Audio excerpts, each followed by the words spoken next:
Retired Chicago homicide detective Dan Stover, joined by my partners Tim Murphy, Will Svilar, and retired FBI agent Maureen O'Connell. Together we bring you over 60 years of homicide investigation experience, along with 25 years of FBI experience. Real investigators, real cases. This isn't Hollywood. Welcome to Big City Crime Inside the Red Tape.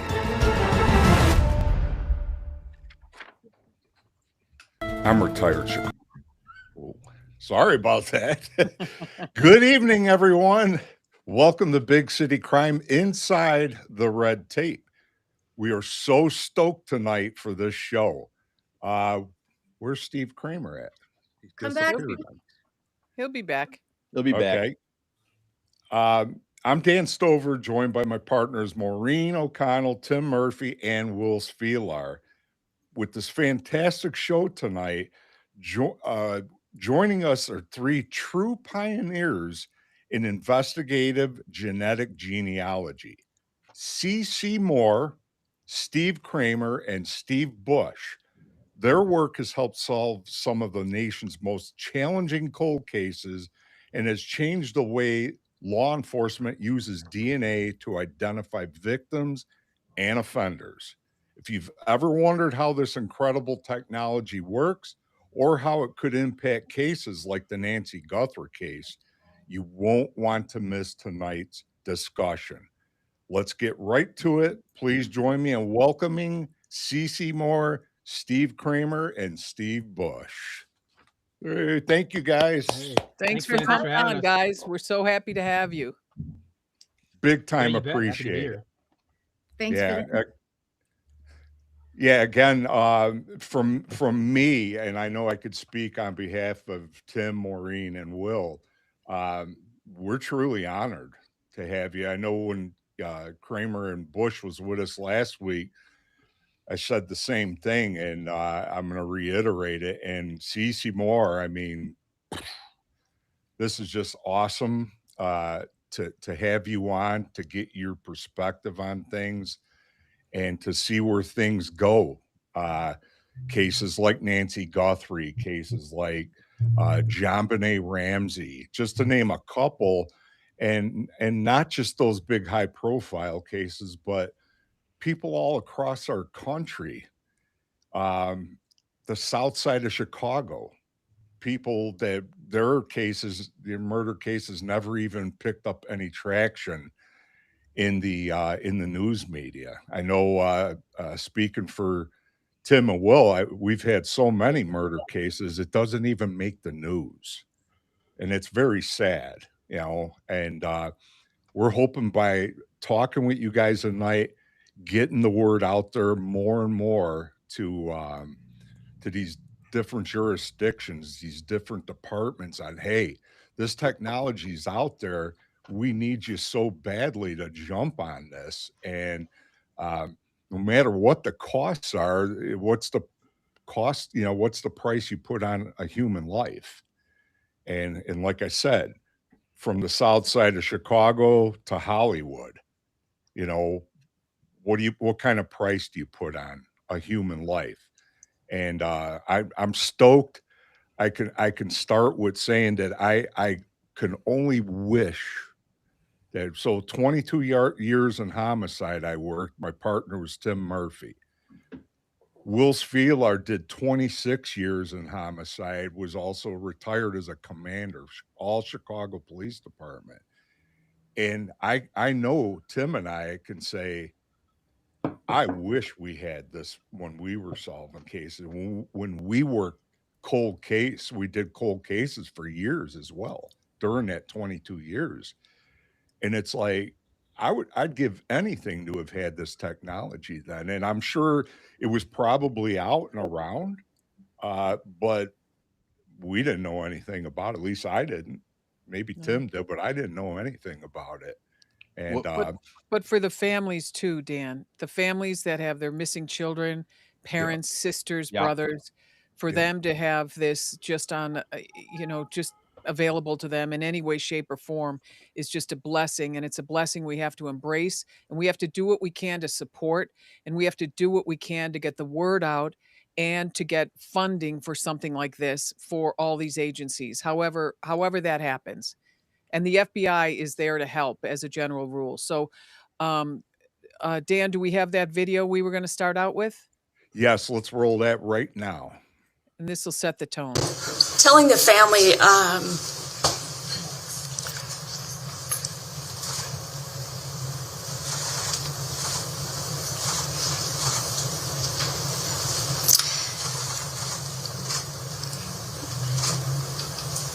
that's why.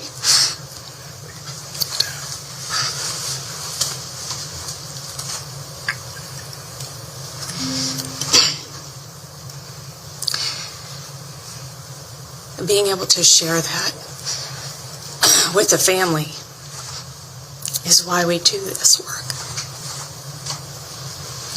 And they were very grateful. It was emotional, but everybody who's involved in this, whether you're the detective, whether you're on the FBI's IGG team, whether you're a crime scene working behind the scenes, everybody who touches a case like this feels that elation when it's solved, feels the pain for the family, and the reason why we all give so much of ourselves is for that. That was lead detective Tracy Dixon of the Arlington Police. And the FBI, Arlington Police and the FBI have made an arrest in the 2012 cold case killing of Iracema Chavez. And it was these advances in DNA technology that led to a major break in this 14-year-old cold case.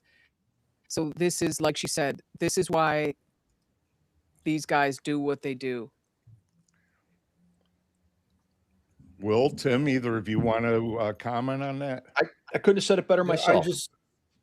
I mean, Danny, you know this. I mean, we've had the same feeling that she had on several of our cases going to the family.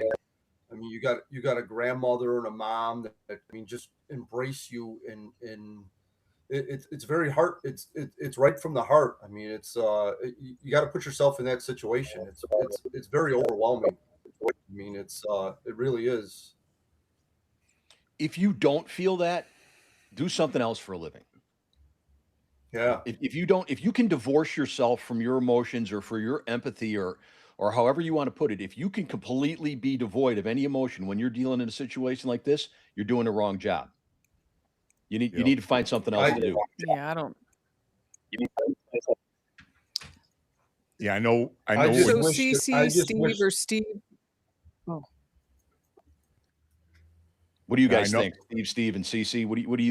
How do you feel about the fact that you guys are going to be, or have been, and will continue to be responsible for giving this kind of closure to these families? That's you guys that pioneered the science and turned it into a law enforcement thing and made it stick in court. That to me is, it's just huge, and I'm very interested to hear how you guys did it all. Started with science and then got it into law enforcement, and Steve Kramer got it through the courts. Well, I will say I've been so heartened to learn how much these investigators care. As a layman who never had any interaction with law enforcement until 2018, when I started working with them in these genetic genealogy cases, I had no idea, because I assumed you all would be desensitized because you deal with such horrible things all the time. And how can you go on day to day if you're really letting it seep inside and affect you? So I was shocked to see how many of these, tough detectives shed tears of joy when we finally were able to provide answers to the families and to the communities and to the agency itself, who oftentimes had thought about and talked about these cases, daily or weekly, had pictures on their walls of the victims. So it's been an incredible thing to bear witness to. Amazing.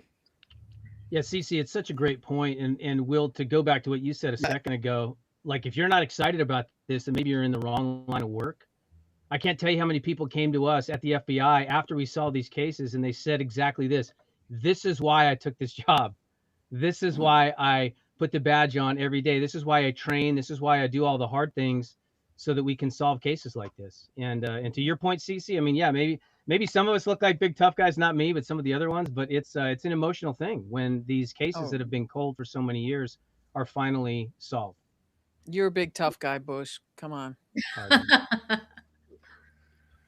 Well, we're human beings. I Yeah, mean, it's funny. I will say though, yeah, I was going to say that part of it too is, particularly with genealogy, as we know, CC knows and Steve and I know really well, is with a genealogy, with the DNA, you're going to solve the case. Like, it's not like you have a sketch, of the suspect, or, you have a license plate or a video. Like with DNA, you actually know you can solve the case. The only thing that's stopping you is just your efforts. And that, CC, how many times have you been up till 3:00 in the morning doing genealogy on a case? You don't even want to know the last 2 Can weeks. count as many times. 8 You a.m. can't stop. You can't go to sleep. Oh, Right.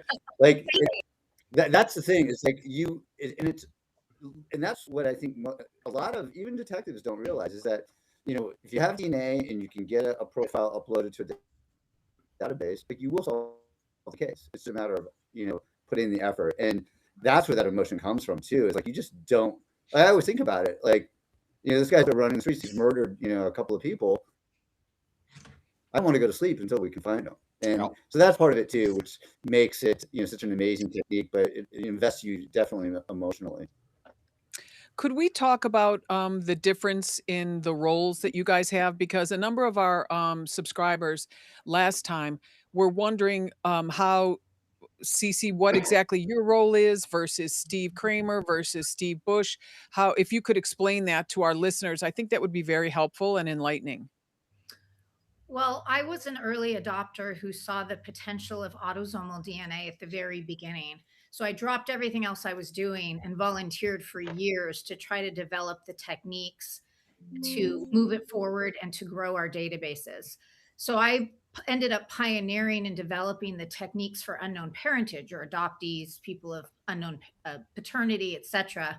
And those laid the foundation for what later Steve, and then Steve soon after, used for law enforcement. So I had seen that it could be used for law enforcement starting back in 2012, had approached all of the big commercial DNA testing companies over the years, trying to convince them to allow criminal DNA, or at least Jane and John Doe unidentified human remains, into their databases. And I had hit brick walls, one after another after another.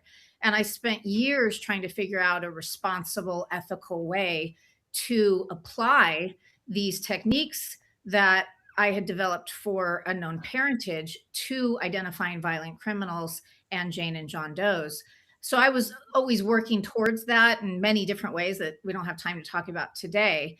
And then behind the scenes, Steve Kramer realized the potential of these techniques that we had really built under the radar over many years, and realized that he could apply that to the Golden State Killer case. And so that's where he came in. He was the one that then took that and made it a reality, something I'd been working toward for years. I'd had lots of detectives and district attorneys reach out to me that were very forward thinking, had seen me on TV or read an article about one of my unknown parentage cases, who wanted to apply it. But we had these challenges that had to be overcome before we could get there. And so Steve Kramer and his team on the Golden State Killer are who then basically blew the barn door off that and allowed us to move forward with what I had been dreaming about for so many years. Wow, that's wonderful and impactful work. Steve Kramer, could you talk about what happened then? Yeah, no, absolutely. Oh, there he is. Yeah. I'm here. I mean, Cece's exactly right. Like, and I tell people all the time, I mean, the Golden State Killer was a watershed case for investigative genetic genealogy when it comes to using it to, get, murder suspects, sexual assault suspects. The idea had been around for a long time. Like Cece had said, she'd been working on it, and nobody did it. We talked about it, Paul Holes and I, when we were doing, trying to figure out how to solve the Golden State Killer case, we thought about this and we were figuring out which way we could do it. We're on the phone with Ancestry. I'm calling 23andMe. And it wasn't until Bennett Greenspan, the CEO of Family Tree DNA, I talked to him about it and he agreed. Let's go catch this really terrible guy who's murdered 13 people, raped over 50 women, and has been uncaught for 40 some years. So being part of the FBI, being a lawyer, I think that was kind of the impetus. Nobody really wanted to do it or had, really the gumption to go try to do that. And so we did it and obviously solved the Golden State Killer case in 63 days, I think it was. And then Cece, I don't know if you want to talk, but you and I have talked many times, and Cece and I have worked on a number of cases since then together, along with Steve Bush. But when you heard about the Golden State Killer, what was your thought? Did you have any idea how we did? So I knew that Barbara Ray Venter had 12 files of violent criminals uploaded to GEDmatch before the Golden State Killer. And I actually had started doing a beta test with Parabon behind the scenes, trying to identify some Jane Does. I was thinking I'd go from adoption to unidentified human remains, Jane and John Does, and then try to get the path to using it for violent criminals. So it was a collective thing that was kind of going on behind the scenes. There was DNA Doe Project that was also trying to use it to identify Jane and John Does. In fact, they had a case solved 3 weeks before Golden State Killer. So all of us were kind of thinking about it, moving toward it. And so when I heard the Golden State Killer case had been solved, I knew immediately it was genetic genealogy. And I knew that Barbara was involved, but I didn't know the whole story about who it was behind the scenes until later. So I reached out to her and I said, were you involved in this? She said, yes, don't tell anyone. I don't want anyone to know I was involved. And at that point, it hadn't even come out yet that genetic genealogy had been what identified him. But funny enough, because it was DNA Day, I was up at 23andMe. They had invited me to join them on their all-day Facebook Live celebration for DNA Day. So I got to 23andMe that morning and said, oh my gosh, genetic genealogy is going to change forever. Here, what I've been talking to you about since 2012 is finally happening. And they just kind of shook their heads at me like, what are you talking about? It wasn't even in the news yet. And then, as we see, genetic genealogy changed forever that day, thanks to Steve and his team. It's pretty impressive. It's very impressive. And Cece, when you were getting those doors slammed in your face about trying to make it so that law enforcement can use it, what was their big concern? Was their big concern the fact that is this legal? Is it a Fourth Amendment violation, or is it if we start doing that and cooperating with law enforcement, we're going to lose a lot of our client base? So it's the latter. When I first started doing this, there was nobody in the database. In fact, scientists told us that we couldn't use autosomal DNA for genealogical purposes. So a small group of us set out to prove them wrong by testing at 23andMe, which was really a medical DNA testing company at that time, and then testing our family members. I tested about 40 of my family members in the early days and trying to see if we could actually use it. Could we compare ourselves to other people in the database and find shared DNA and then identify our common ancestors? And so when I first approached 23andMe about this, their database was tiny. And they knew, and I knew, that we would never reach the potential of what we had seen for direct consumer DNA testing without millions of people embracing this, millions of people who knew their family trees, by the way, so we could use their family trees to solve other people's mysteries. And so they were really afraid that if we brought law enforcement into it so early at the beginning, that the public would not test. And that made a lot of sense to me. I understood that argument as well. And I really turned my focus for the next few years to trying to grow the databases, trying to educate the public about the power and the potential of genetic genealogy.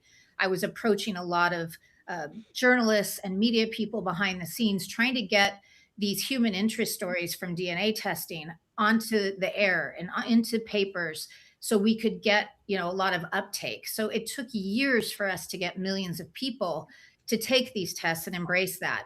And the companies might have been correct that maybe we wouldn't have been able to grow it the way we did if law enforcement had been trying to use the databases early. We also didn't have enough people to address these types of cases at that point. And so it really was something that wasn't going to happen for a number of years. And I knew that. And I had a lot of sleepless nights worrying about it because I knew this was the best use of what we had built. But I knew that there were a lot of challenges we had to overcome before we got there. And the first one was growing those databases. And before we go forward, you talked about 23andMe being a medical DNA website or whatever whatever we're calling it. And I think what you mean, and again, correct me if I'm wrong, is that 23andMe was built to help, first of all, to identify mutations in any type of genetic, input there or that they have. Also, to allow students, like normally when I was in college, when I was studying chemistry and biology, we were, if we wanted to run a big study about something, we'd have to raise $1 million. We'd have to plan it out for several years and do all this other stuff. Whereas 23andMe was telling colleges, you can use our database for a lot of the medical information that would traditionally cost you so much more money. And now you'll be able to use this and we'll be able to gain all kinds of headway with mutations and other things genetically as we move forward. Is that I think I remember reading that at the very beginning of 23andMe. Would that be? Yeah, that's exactly right. So the co-founder, Ann Wojcicki, had worked in on Wall Street raising money for medical companies and investments. And she was not very happy with what she saw, how it was really for profit. So she decided she wanted to democratize genetic information, allow us all direct access to our DNA, to try to be proactive about it, right? To embrace our own medical risks and medical information rather than having to have that translated through a medical professional. So that was her reason for co-founding that with Linda Avey. And so it wasn't about genealogy at all. And that is why we had to kind of co-opt it.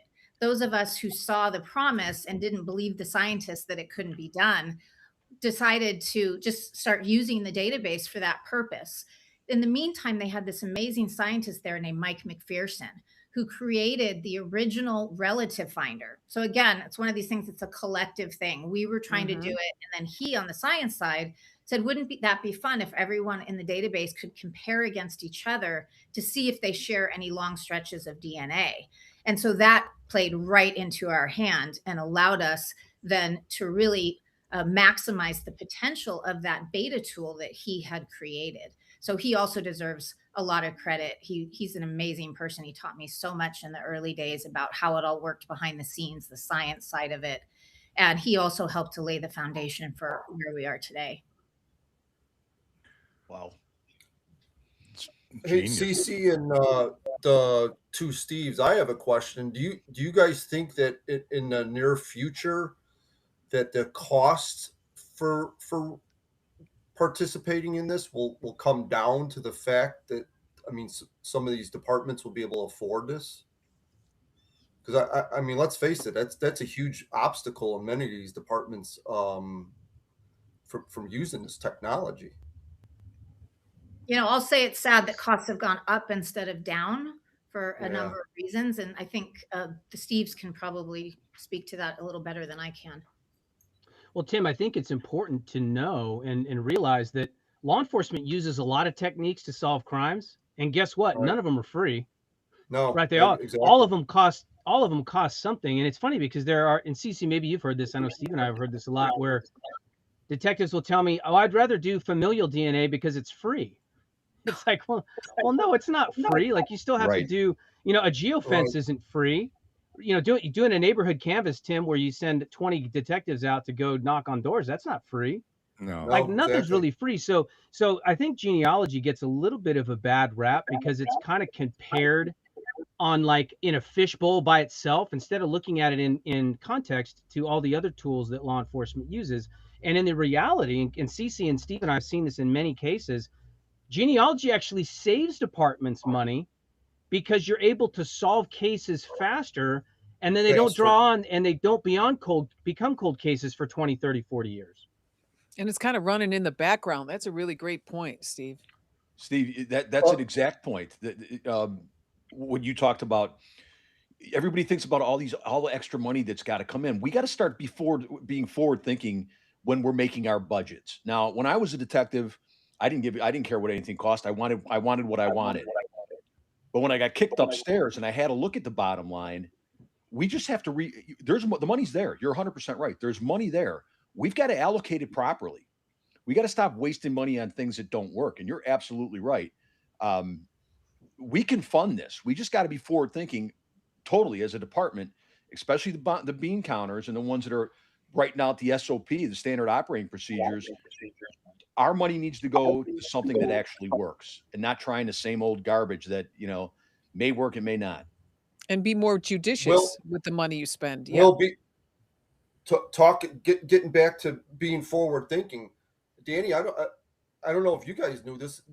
Illinois has had a law on the books for 20 years that medical examiners are required to upload unidentified DNA into CODIS. I mean, wouldn't that have been a great thing to know back 18 years ago, 15 years ago when we were working some of our cases? Do you think they are uploading it though, Tim? Is that what you're saying, that they are in fact doing it? I know for a fact the Cook County Medical Examiner's Office is way behind in uploading unidentified human remains into CODIS. And that law has been on the books in Illinois for almost 20 years. Wow. Law's only good if you police it. Yeah, exactly. Well, in general, I mean, there's a backlog, even, for homicides and sexual assaults. I think in Houston, Texas, it takes 7 to 8 months to get a DNA profile uploaded to CODIS. So you can have a double homicide case. As a detective, you're not going to know even though you have the DNA of the unknown person from a crime scene, it could take you 7 or 8 months before the lab even gets it uploaded to CODIS. So, I mean, that's amazing. And that's not uncommon. That's not uncommon. 7 to 8 months to get a DNA profile uploaded.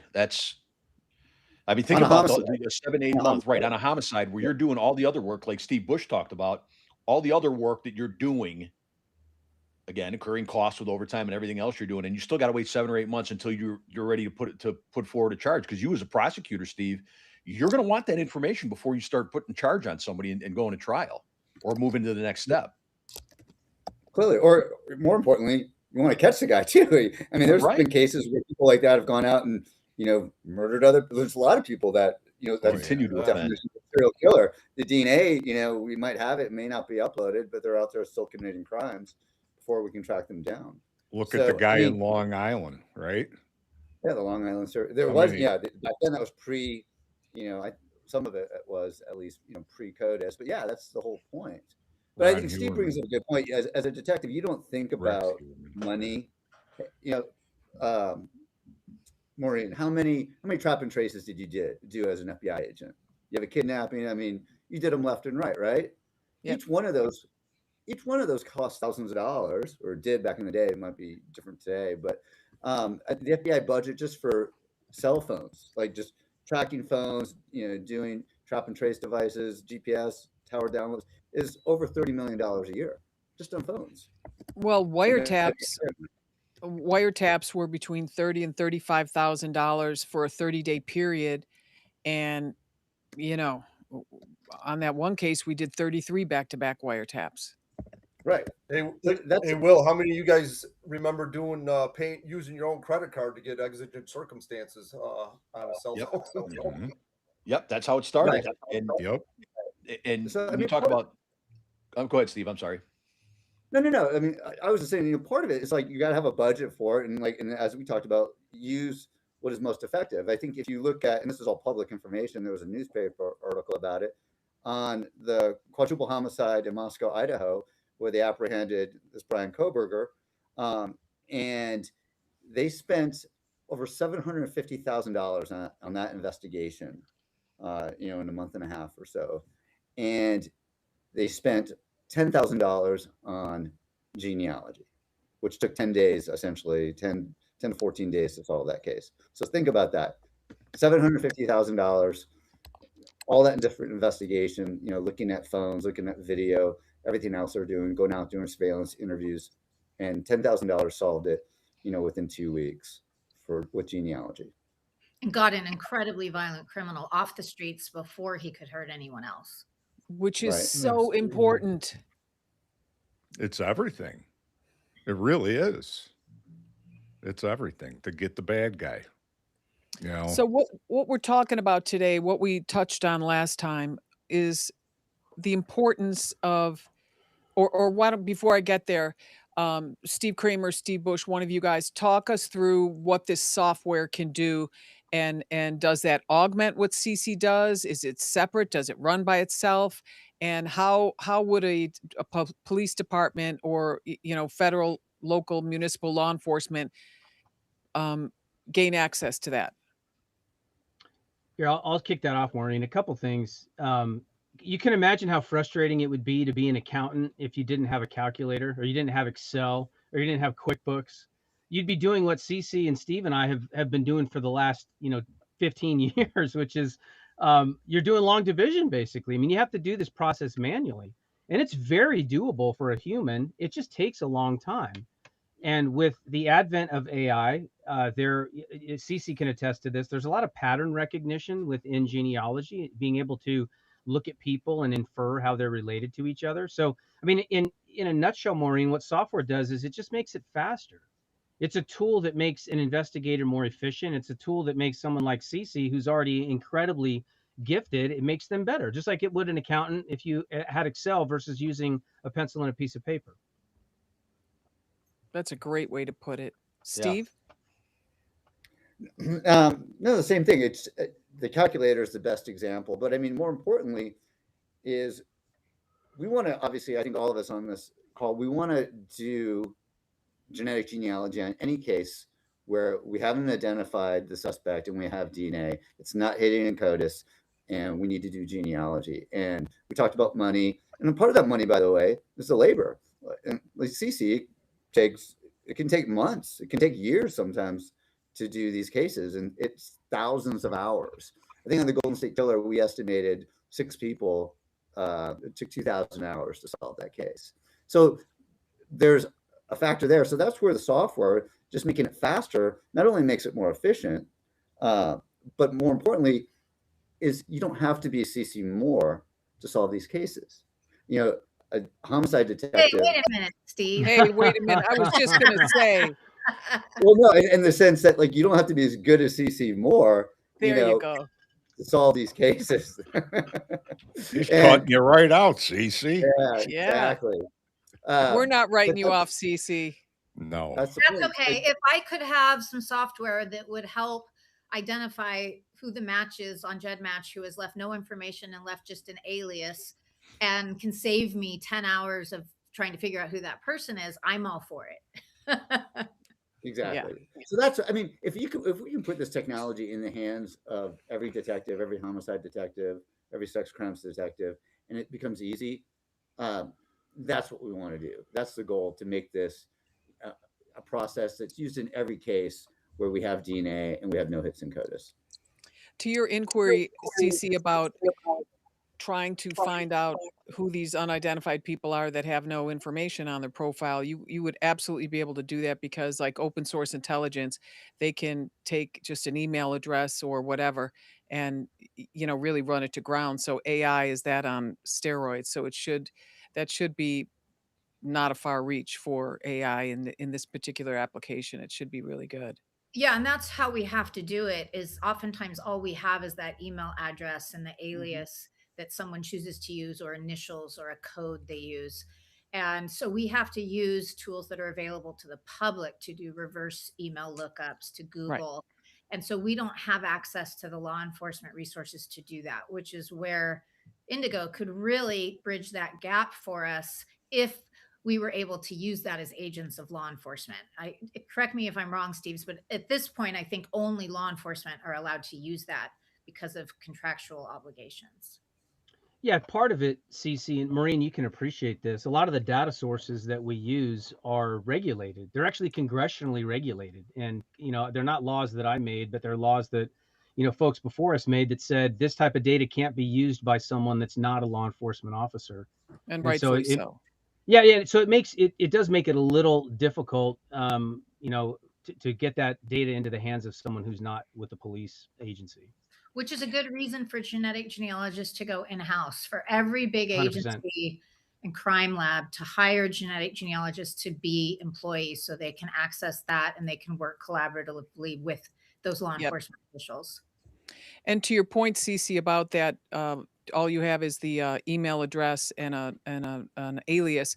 Sometimes you in open source, you'd be able to say, hey, this same person has a Netflix account, and this Netflix account uses the same name and that email, and it goes back to that same email address. Have the law enforcement officers, or I mean, you could easily find out who that person is at that point. And that's exactly the types of things we have to do, but not access to Netflix, but to what is out there publicly. So we can do it in 99.9% of the cases, we can figure out who it is, but it might take us many hours. So it's that time saving, as Steve Kramer said, it could really make a big impact on how efficiently these cases could be solved. Where Indigo, which is the software that the two Steves have and run and developed, Indigo could do that for law enforcement. If you're working with a law enforcement agency, like CC often does, they can just send a subpoena to that company and find out who the owner of that email account is, and then bam, you're in. So Maureen, we made the unfortunate mistake of naming our company something that gets mispronounced all the time. So we call it Indago. Oh, and sorry. No, that's fine. It was just a poorly chosen name apparently, because it sounds too much like the color indigo. I wanted to make a point though, and I just want to make sure that the listeners understand this, because we kind of glossed over it, but I want to make it crystal clear. 23andMe and Ancestry, they do not accept law enforcement uploads. So all the stuff we're talking about with DNA databases, we are not talking about police uploading the DNA of a serial killer to 23andMe. They will not take it. Okay, not without a court order, not without a search warrant. Ancestry.com will not take it. So when Cece talks about brick walls being built in her face and them saying no, that wasn't just years ago. That is still today. That's but crazy. Let me make a point that should make everyone on this podcast and all your listeners very upset. And Cece, you tell me, if a cop wants to upload DNA to 23andMe, they can't do it, correct? But if a serial killer wants to upload his own DNA to 23andMe, that's fine. There's no restriction against that.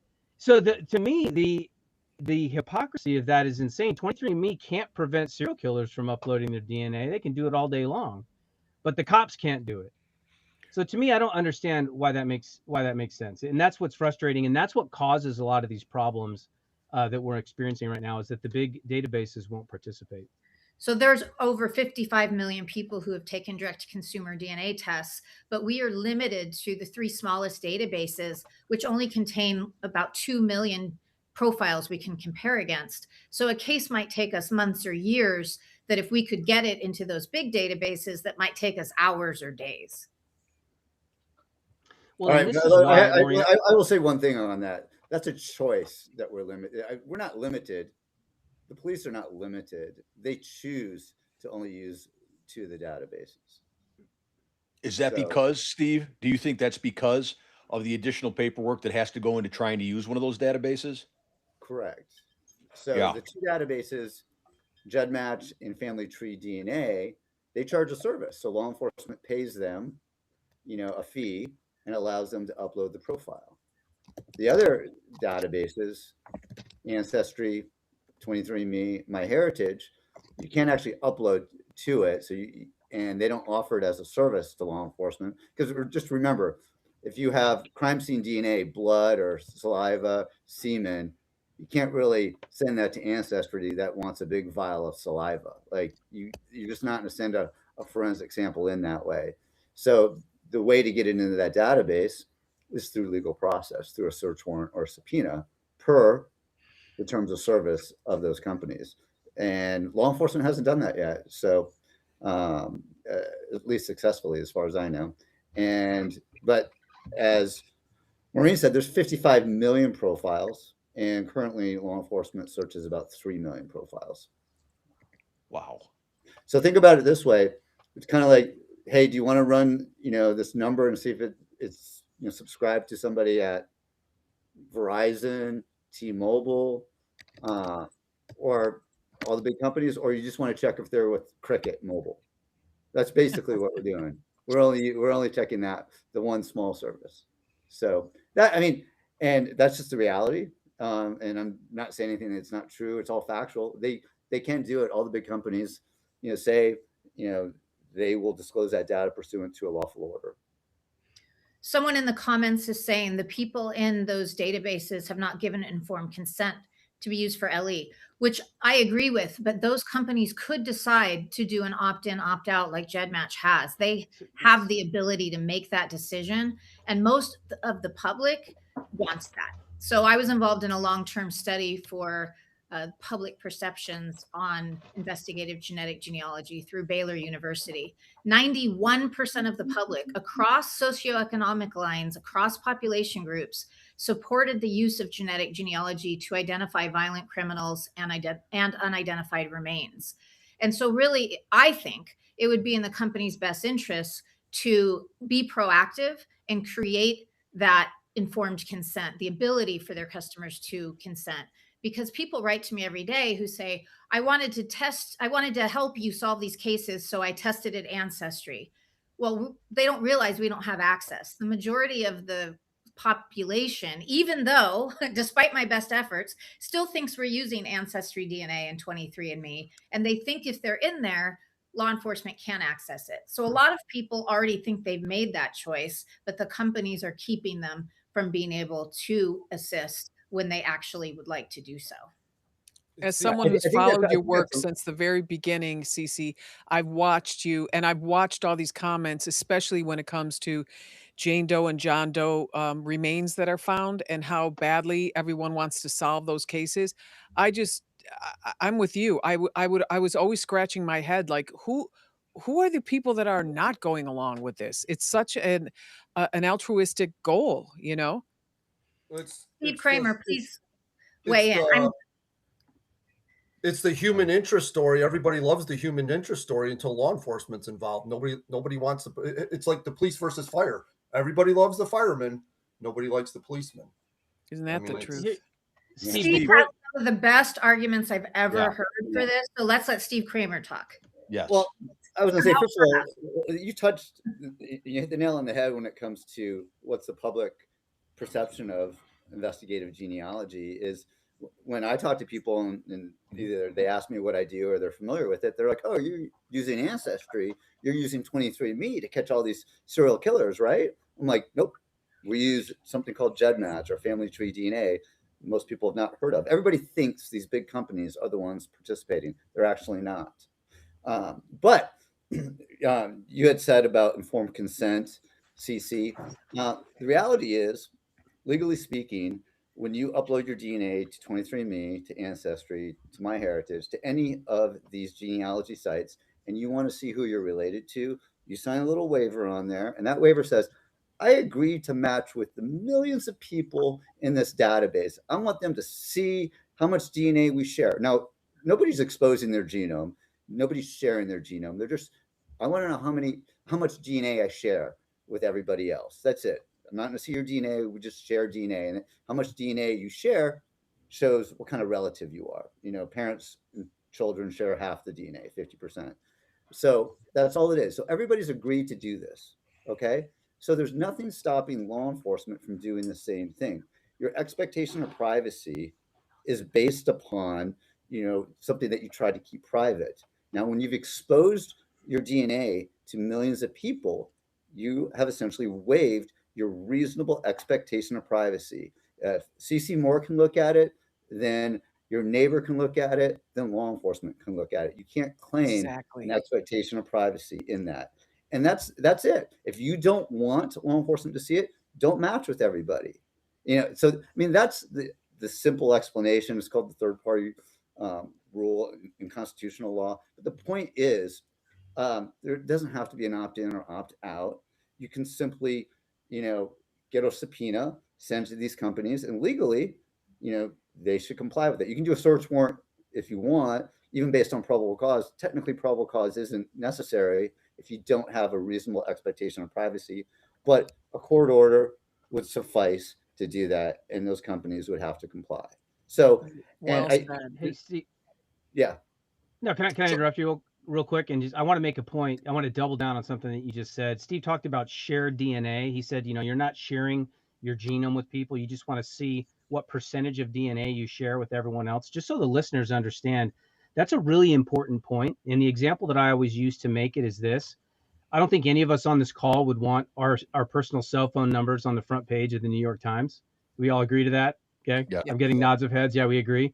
Okay. But would you be okay, Maureen, if I said, hey, you know what? Here's my phone number, and Maureen and I share 20% of our phone numbers the same, and I put that on the front page of the New York Times? It would say, you say, well, that doesn't tell anybody anything. Like, I don't even know which 20% it is. And even if I did, knowing 2 digits of somebody's phone number, I can't call you. I can't text you. So you're not in these databases. It's very different when people make the argument that, oh, you're going to see, what DNA or what diseases I might be predisposed to, and other things that are unique to my genome. It's just not how it works. The law enforcement, we just get a percentage. It says that your bad guy and this random person, they share 1.4% of their DNA.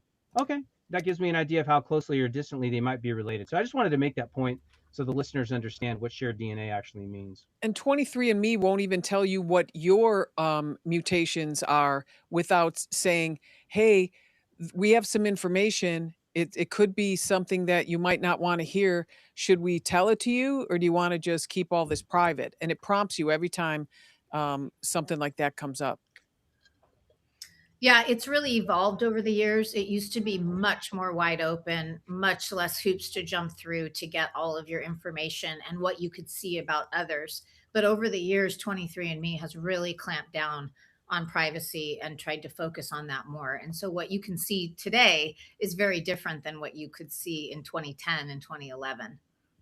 I think Steve Kramer, you hit a really good point in one sentence. You said, "Hey, look, if you don't want your stuff out there, don't send it in." And I think that these big companies, the CEOs and the bean counters and the people who are trying to make profits, that's exactly what they do not want. That's They right. do not want people to say, you know what, I don't want my stuff out there. I'm not sending it in. That's exactly what the bottom line people are looking at and saying we can't have that. And why? But that's the irony. And then CC first brought that up. One, as I said, the general public already believes that law enforcement is using these databases, using Ancestry and 23andMe, and it's not affecting it. And I mean, which because they're obviously the most common. But I think, if people looked at like the actual results of what we're getting, like a good example would be the Brian Koberger or the Golden State Killer case. Law enforcement did those entire investigations without doing an interview of anybody, in just a matter of days. Like in terms of violation, like invasions of privacy, legal invasions, so to speak, like genetic genealogy is minimal compared to, I think we talked about it last time. What happens, like, tell me, Dan, what happens when you're a subject of a murder investigation? What do the police do? Like, what do they look at? And you got Big Dan coming after you with Tim Murphy. Yeah, it's an intrusive I'm coming for situation. you. Yeah, you go over everything. Like you talk to their neighbors, you talk to their employers, you surveil them. Like you pull all their data, you subpoena their bank records, you subpoena their phone records. You go through everything. You know everything about them. You go through their that's just because you got a tip. That's just because you got a tip. So I think the point with genealogy is, it in some ways it can be it's so direct that you don't even have to go through most of that, which makes it really effective in that sense. So I think the more you think about it, it's almost like cookies on your computer that are just monitoring everything you're looking at, everything you're scrolling, everything, it's just kind of running in the background. Right. The whole process.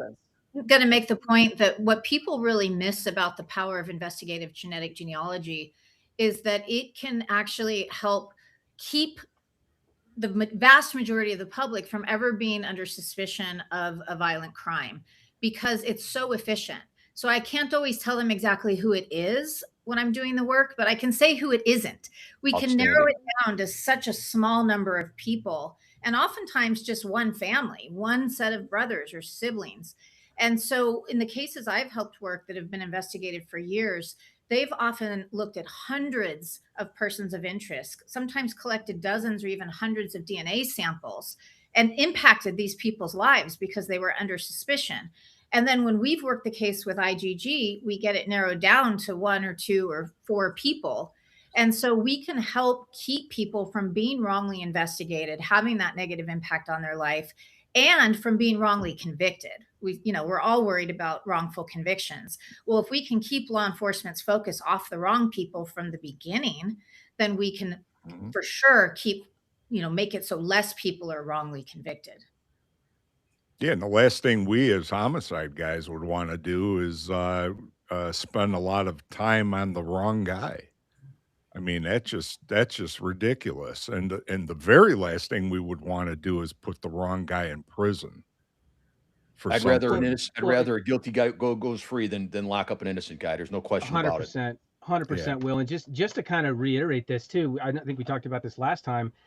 It's important to understand that the viewers understand at the end of every one of these cases where we've done like CC just said, and you've narrowed it down to a potential person, we're not just going to run out and put handcuffs on somebody.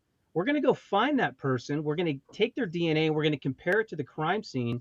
And we're going to make absolutely sure that the DNA from the knife, from the rape kit matches the guy that we think it is. And once that happens, that's the probable cause that leads to the arrest of that person. And so, and Steve or Cece, either of you can answer this. How many people have been wrongly arrested due to genealogy investigations? None. Yeah, exactly. Zero. Exactly. Wow, that's an impressive fact. So I'm making Cece's point just in a different way. It's very efficient, and it not only does it rule out the wrong people, it focuses in on the right potential people, and then we verify the right person before handcuffs go on anybody.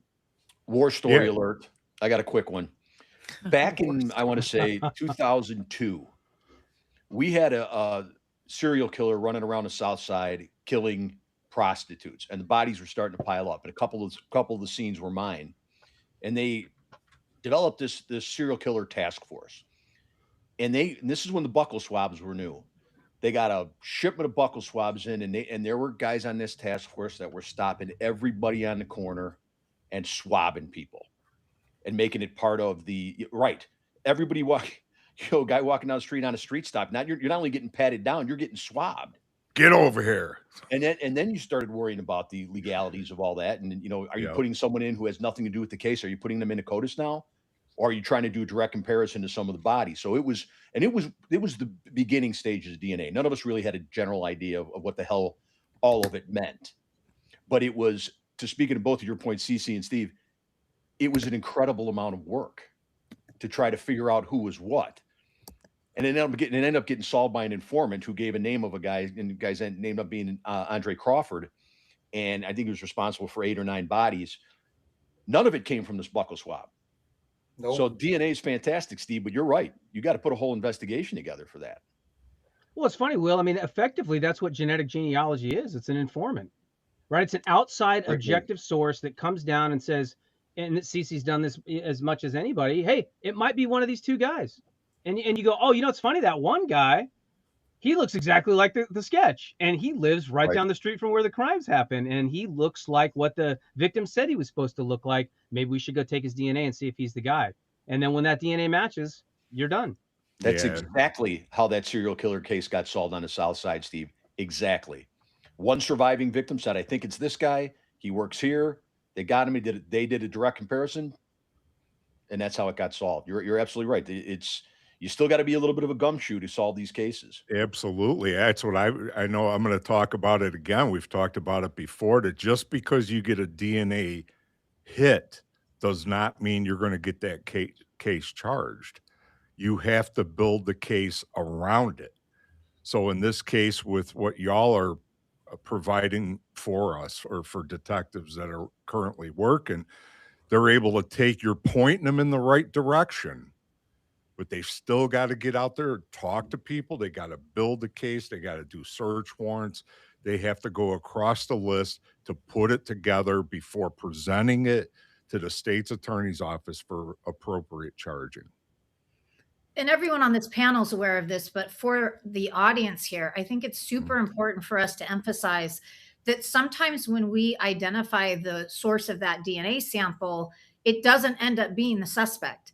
So just because IgG is used to identify the DNA from the crime scene, it does not necessarily mean that person will be implicated in the crime. So we've had plenty of our cases where it's led to somebody whose DNA was at the crime scene for a different reason than them being the perpetrator. So it's just the start of the investigation. We're providing a lead for law enforcement, and then they have to figure out what that means. Why is that person's DNA there?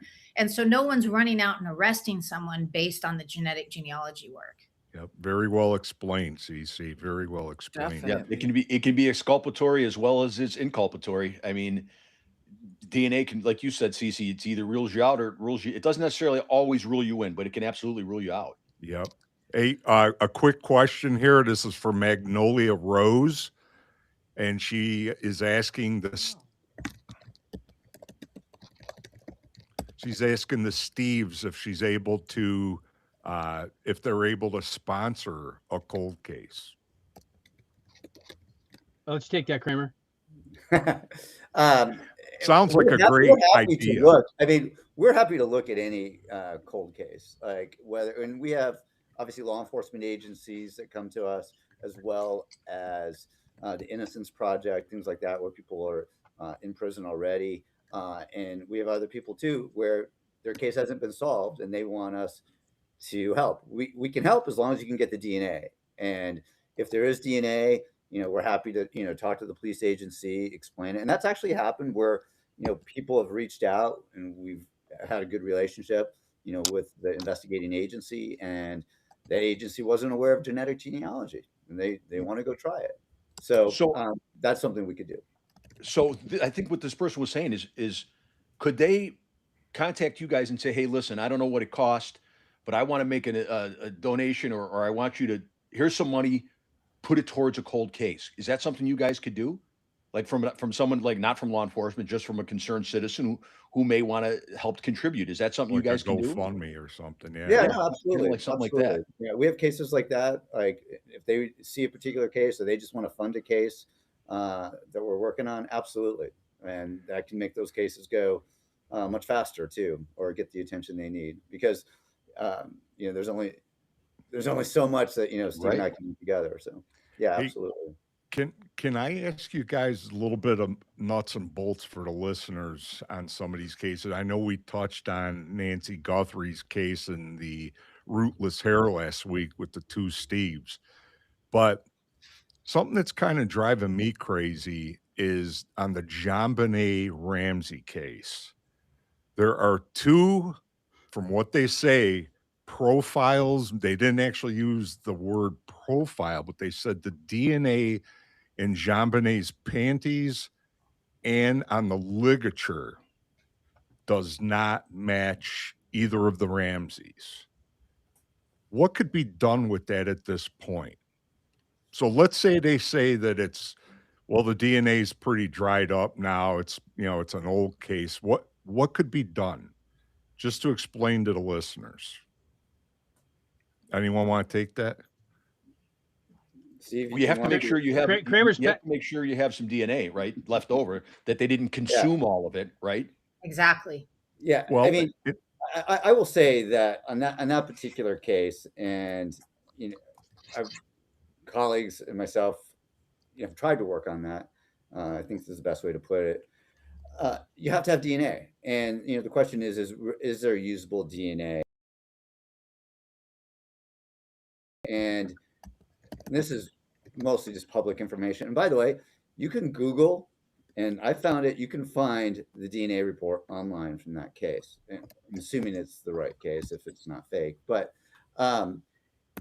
it doesn't appear to me that there really is a usable amount of DNA. And the DNA techniques today, the whole genome sequencing, it's incredibly good. Like we can get DNA, from just a few human cells now, and because of that, you have to be sure the DNA that you're getting, say from bindings or from underwear or leggings, is actually from the person that wore it. Because like we've done cases where we've picked up DNA from the person in Indonesia that folded it and put it into the plastic wrapper and mailed it out. Like that's how sensitive it can be.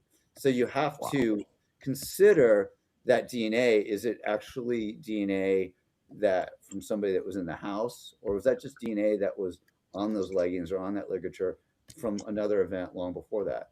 And Which goes back to what Cece was saying a few minutes ago, Yes. that it's as good for, exculpatory or include exclusion as it is inclusion. right. And I just personally, and I don't know everything about that. I don't think there's enough, because if there was, there's plenty of really good labs out there right now that could take that DNA, whatever it is, blood or whatever, and get a profile from it. I don't think we've heard anything about that. So that just tells me that there probably isn't anything. I get emails and questions every single day about the JonBenet Ramsey case, and have for almost 8 years. And I believe exactly the same as Steve Kramer on that. If they could solve it with IgG, they would have by now. People like to criticize that agency, but I am sure they would like to see that case solved and off their books, so everyone would leave them alone Oh, about it. yeah. No And question. if they No could, they would. question. They're not dragging their heels on it like has been implied, I'm sure. Not that I have any inside information, but I just can't imagine that scenario. I can't imagine why you So would. yeah, I've got a question from a listener, and it's for Dan, Tim, and Will. They said, if you had access to Indago, how many homicides would you be able to solve in Chicago? I wish we had this technology available when I was still working homicides. I mean, I remember when touch DNA became a thing for us, and God, I absolutely wish we had this technology when I was still working homicides. And we haven't been gone that long. No, I know. I retired in 2022, January 22. That's only 4 years ago. And Tim, you went what, a couple years after me? well, I went a year after you, but I mean, we were doing police involved shootings the last 6 years. So Tim I mean, couldn't 2023, I retired. Tim couldn't work it anymore without his partner Dan. It just wasn't the same. Homicide just couldn't wasn't the quit me.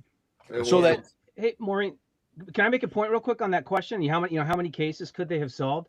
And Yeah. the listeners can do this. If you Google, the National DNA Index System, which is CODIS, right, the congressionally authorized database that the FBI runs, you can find the statistics for CODIS, how many profiles are in there. One of the things you'll see listed on that webpage is a number for unidentified forensic profiles. Okay, and what that is that's a profile of DNA from a crime scene of a perpetrator that's been put into CODIS, and we don't know who it is. And you know what that number is right now? It's about 1.4 million. And it has it broken down by state. So if you went to the state of Illinois, I don't know what it is in Illinois right now, but there's a number in there, a subset of I'm sure it's 1.4 high. million. It's high. And a subset of that came from Chicago. And so you can be able to quantify it and say, well, how many cases are out there? Because Cece and Steve both know this. Any case where you have adequate DNA to get a SNP profile has a very, very high likelihood of being solved through genetic genealogy. Well, and here's another number. When I wrote the cold case grant to get some money from the feds to use DNA to solve cold cases, from 1985, and I wrote this, I think, in 2010 or 2011. From 1985 in the city of Chicago to 2010 or 11, whatever I wrote this, there were 37,000 unsolved murders in the city of Chicago. Wow. I imagine we could clear a couple of them. Hey, Steve, I looked this up earlier. There's only 17 states that mandate DNA testing for unidentified bodies. You imagine how many of those are serial killers or sex offenders? So Yeah, only 17 states mandate that be crazy. tested. So and for our viewers, it's not going to be a big surprise to understand that sometimes people who are perpetrators of violent crimes meet violent ends. So if you can get their DNA through that way, Right. I mean, you can figure it out. And again, you can give a family some peace of mind, and not necessarily through a prosecution, but the fact that we know who did it. Might be dead now, but we know who did it. So that's a great point too. I mean, So if we were a task force, Will, let's say Congress asked us all to come together and figure out a path forward to start addressing some of these issues. One of them would be, instead of these 17 states, my point would be, let's mandate that all these states ID all these bodies. I think all of us have been inside a morgue on more than one occasion, and they always have that big, giant Oh, yeah. refrigerated room, or a number of them, where they've got the Cece toe shaking tags her on. head. Yeah, Oh, don't go, Cece. I If We you don't won't. want to listen to anything. Cece, if you want to, we can go. I'll set something up in LA and maybe we can go together and you can check it out. You don't want to go, Smell is Cece. way too strong. I will It- stay You can away. it's smell it from the brutal. street in LA. You You do used not to be want able to to go to smell the it from the morgue. street. Like one No. time I wasn't sure what block I'm on and I'm like, oh, there it is, you know. But Yeah, I read Barbara Butcher's book about that, and Yep. I'll just read it on the page. So what would your recommendations be? You know, as I said, mine would be to address what Tim just said. Dan, what would your recommendation be if we were on a committee to try to solve this problem or mitigate all these issues or roadblocks that we were coming upon? Go ahead, Tim. Will. Well, Maureen, that's your thing. Is the 17 states? My thing would be uh, mandating it, mandating IgG in starting out with the state and local level. Um, it's another tool. It's no different than the body camera on a traffic stop. It's another tool law enforcement can use. And I think it's definitely worth educating all these different law enforcement agencies that don't know about this technology. That's a good Steve point. Kramer. Steve Kramer, question. Yeah. Uh, Can a medical examiner's office put a profile into CODIS, or does the law enforcement entity attached to that medical examiner's office have to put that profile into CODIS? It has to go through a CODIS accredited lab. So it would have to be generally like your county's CODIS lab, what they call an ESTIS, State DNA Index System lab. So you can have it. You can have the DNA tested at a private lab, all the time. A lot Right. of departments do that. Because, like, good example is the Nancy Guthrie case. They've had a contract for over 10 years with DLI in Florida, so they send all their CODIS samples out to DLI, and DLI gets the profile, sends it back to the sheriff's department, and they upload it through their CODIS accredited lab. So it can only go into CODIS through there. There is I think there's a new law that they're trying to get passed right now where these private labs will be able to upload it. If you're accredited by CODIS, the private labs will be able to upload it to CODIS. But I just want to talk a little bit about that. I mean, I love the idea of, mandating IgG, where the circumstances, fit for it. You have DNA, it doesn't match in CODIS, and it's, a crime that you want to put the time into. There's two things. One, and I think we all know this, the most important case to any detective generally is the case that happened today.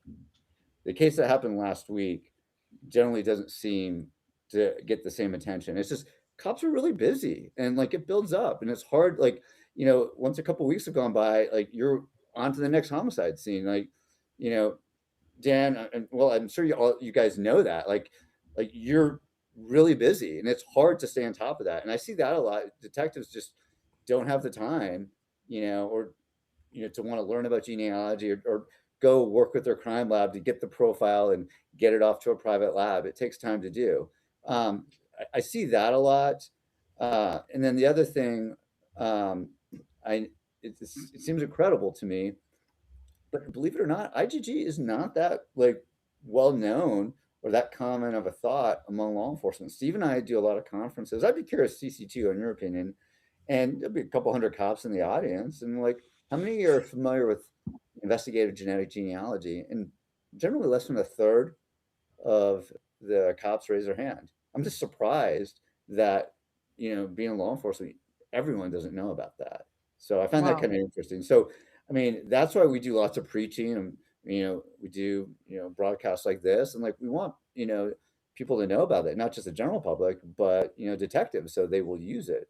So I don't know, CC, if you have any thought. I'd be curious from your perspective what you Well, see on that. typically, I'm only in contact with detectives and investigators who are thinking about using genetic genealogy. And when I speak at conferences, it's generally been conferences where there has been some education about IgG on the program, either then or previously. So I'm in a little bit different position than you are. But I will say that the misconceptions are huge. So even if they are aware of it and they think they understand the concept, oftentimes they really don't understand it at all. And so there obviously needs to be much more education for law enforcement so they can understand how it's used and how it's not used and what it can do and what it can't do.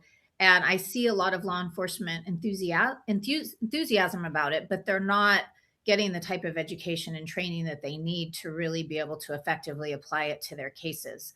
And that's why I go to every law enforcement gathering I can to do training, because I think that is such a really important part. And judges too, let me add. I've also been trying to educate judges because they're the ones who are going to make these decisions in the end, and they need to make that from an educated standpoint. Great points. Because I'm going to tell you, like Steve, you said, 1/3 of the people raised their hand saying they know it, they've heard of IgG.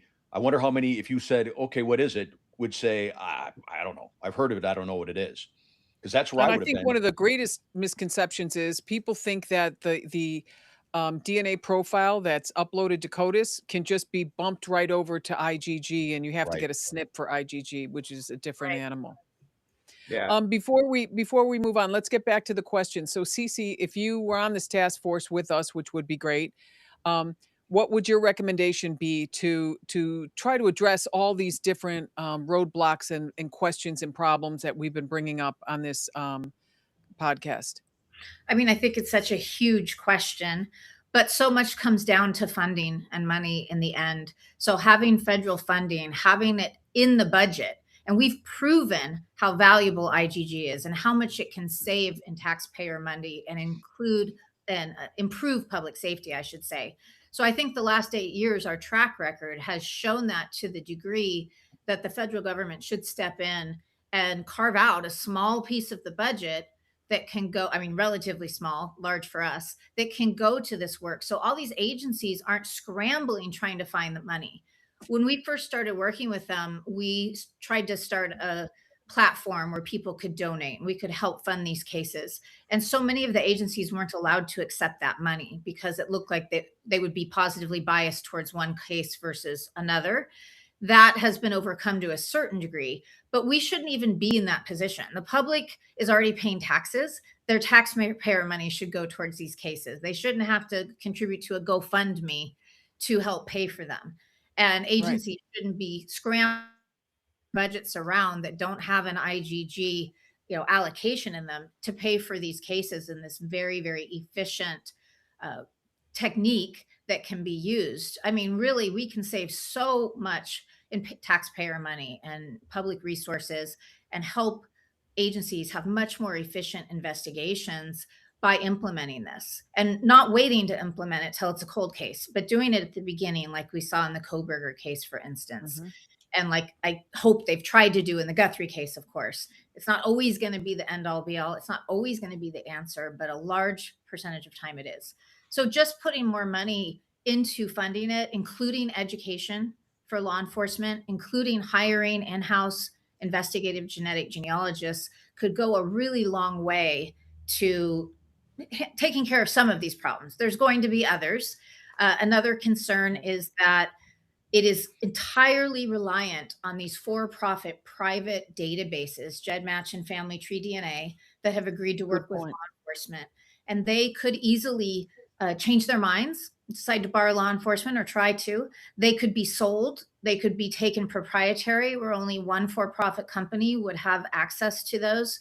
And so we really need a government SNP-based database, which I started talking about in 2014. I spoke at a law enforcement conference and tried to convince them to do that. And they laughed at me, of course, because what was I talking about? They had just gotten CODIS really, robust and up and running. They didn't want to start from scratch and have to build that whole new database and get all the laws passed that would allow that.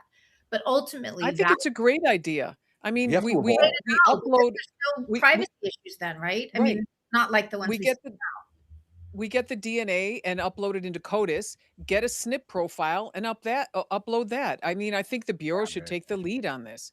I wish they Dan, what do would. you- I know CODIS was a huge undertaking. So when I first proposed that, I was naive to that fact. Tom Callahan was in the room, who was one of the architects, I think, of CODIS, and he heard that, and he tells me now, he reminds me, he was like, oh my gosh, we wouldn't possibly have undertaken that then. And of course, they didn't even know what we truly could do. I was trying to demonstrate that through other types of cases, adoption cases and amnesiac cases, that type of thing. But now we've proven it. And so it's worth putting the resources into it, in my opinion. Now, in the meantime, I started a nonprofit database called DNA Justice to try to bridge that gap because we are worried about those databases and the access, and they keep raising the costs. You know, it started out as free, and then it was $200 for law enforcement to upload, and now it's $1,400 for law enforcement to upload one case to one of these databases. What? Yes. That's So gouging. everyone That's price listening, if you gouging. want to help upload to my DNA Justice database, it's nonprofit. We're not going to charge law enforcement. It's not to try to benefit from this. It's a public service, but our database is too small right now. We need to be able to compete with those bigger databases before we're really viable. Very interesting. Very good points. Dan, what would your contribution be to the conversation about what we can do to, address some of these issues?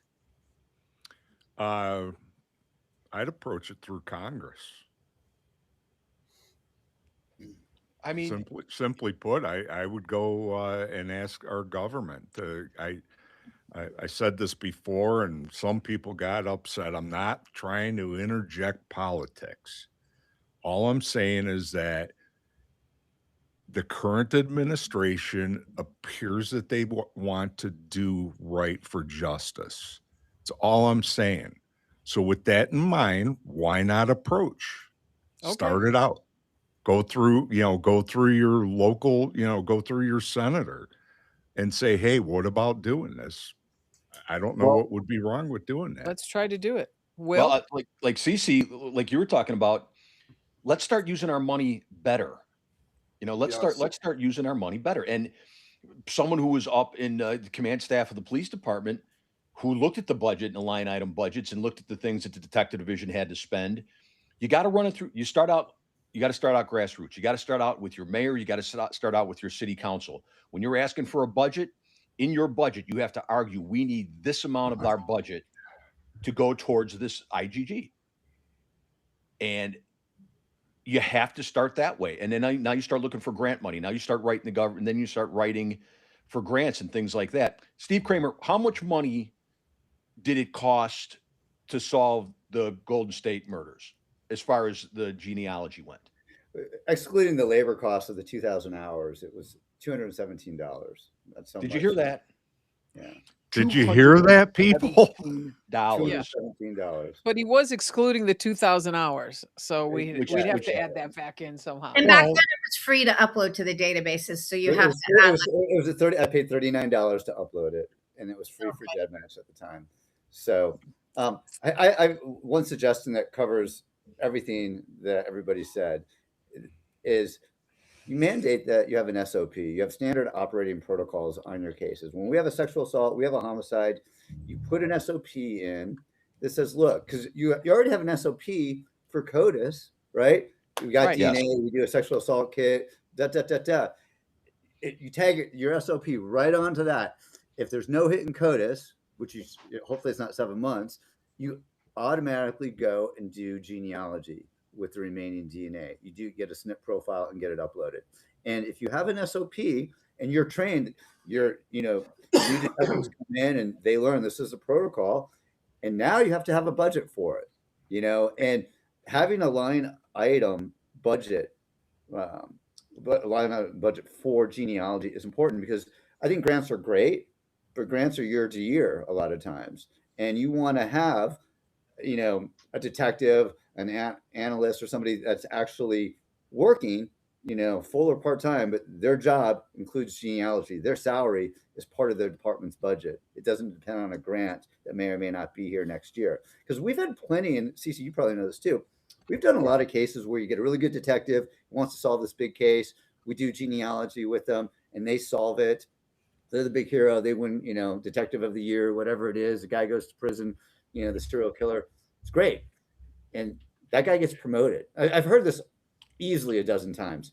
He gets promoted. I'm like, awesome. He's like, I'm a lieutenant now. I'm like, great. Ready to do genealogy? He goes, no, I'm back on patrol now. Yeah. I'm like, what? Like, because that's the way it works in these departments. You're back on patrol? He goes, yeah, I got to do 3 years now as a lieutenant here. I'm like, or they retire. But what happens is, and we've had departments call us up, like, hey, you solved this case with our department like 3 years ago. That guy left, or he's on patrol now. We don't know how to do it. How do you do genealogy? How'd you solve that case? All that institutional knowledge is gone. Oh Again, boy. have an SOP, have genealogy, as a line item budget item where there's money for it, and you can put an analyst full-time on it and a detective fuller part-time, depending on how big your department is. And then you can do this. But, And have that analyst trained in IgG. Correct. 100%. Right. So this isn't something you dabble in. Like, you got to be serious about it. And I will tell you, there's a few states, as well as the FBI, that do that. Like the FBI, like Steve and I started it right after the Golden State Killer. It was Steve Bush and Steve Kramer for the first year, solved a dozen cases. CC probably solved 40 at that time. But we started the FBI genetic genealogy team. That team today has 350 FBI employees on it across the country in every state except I think Alaska.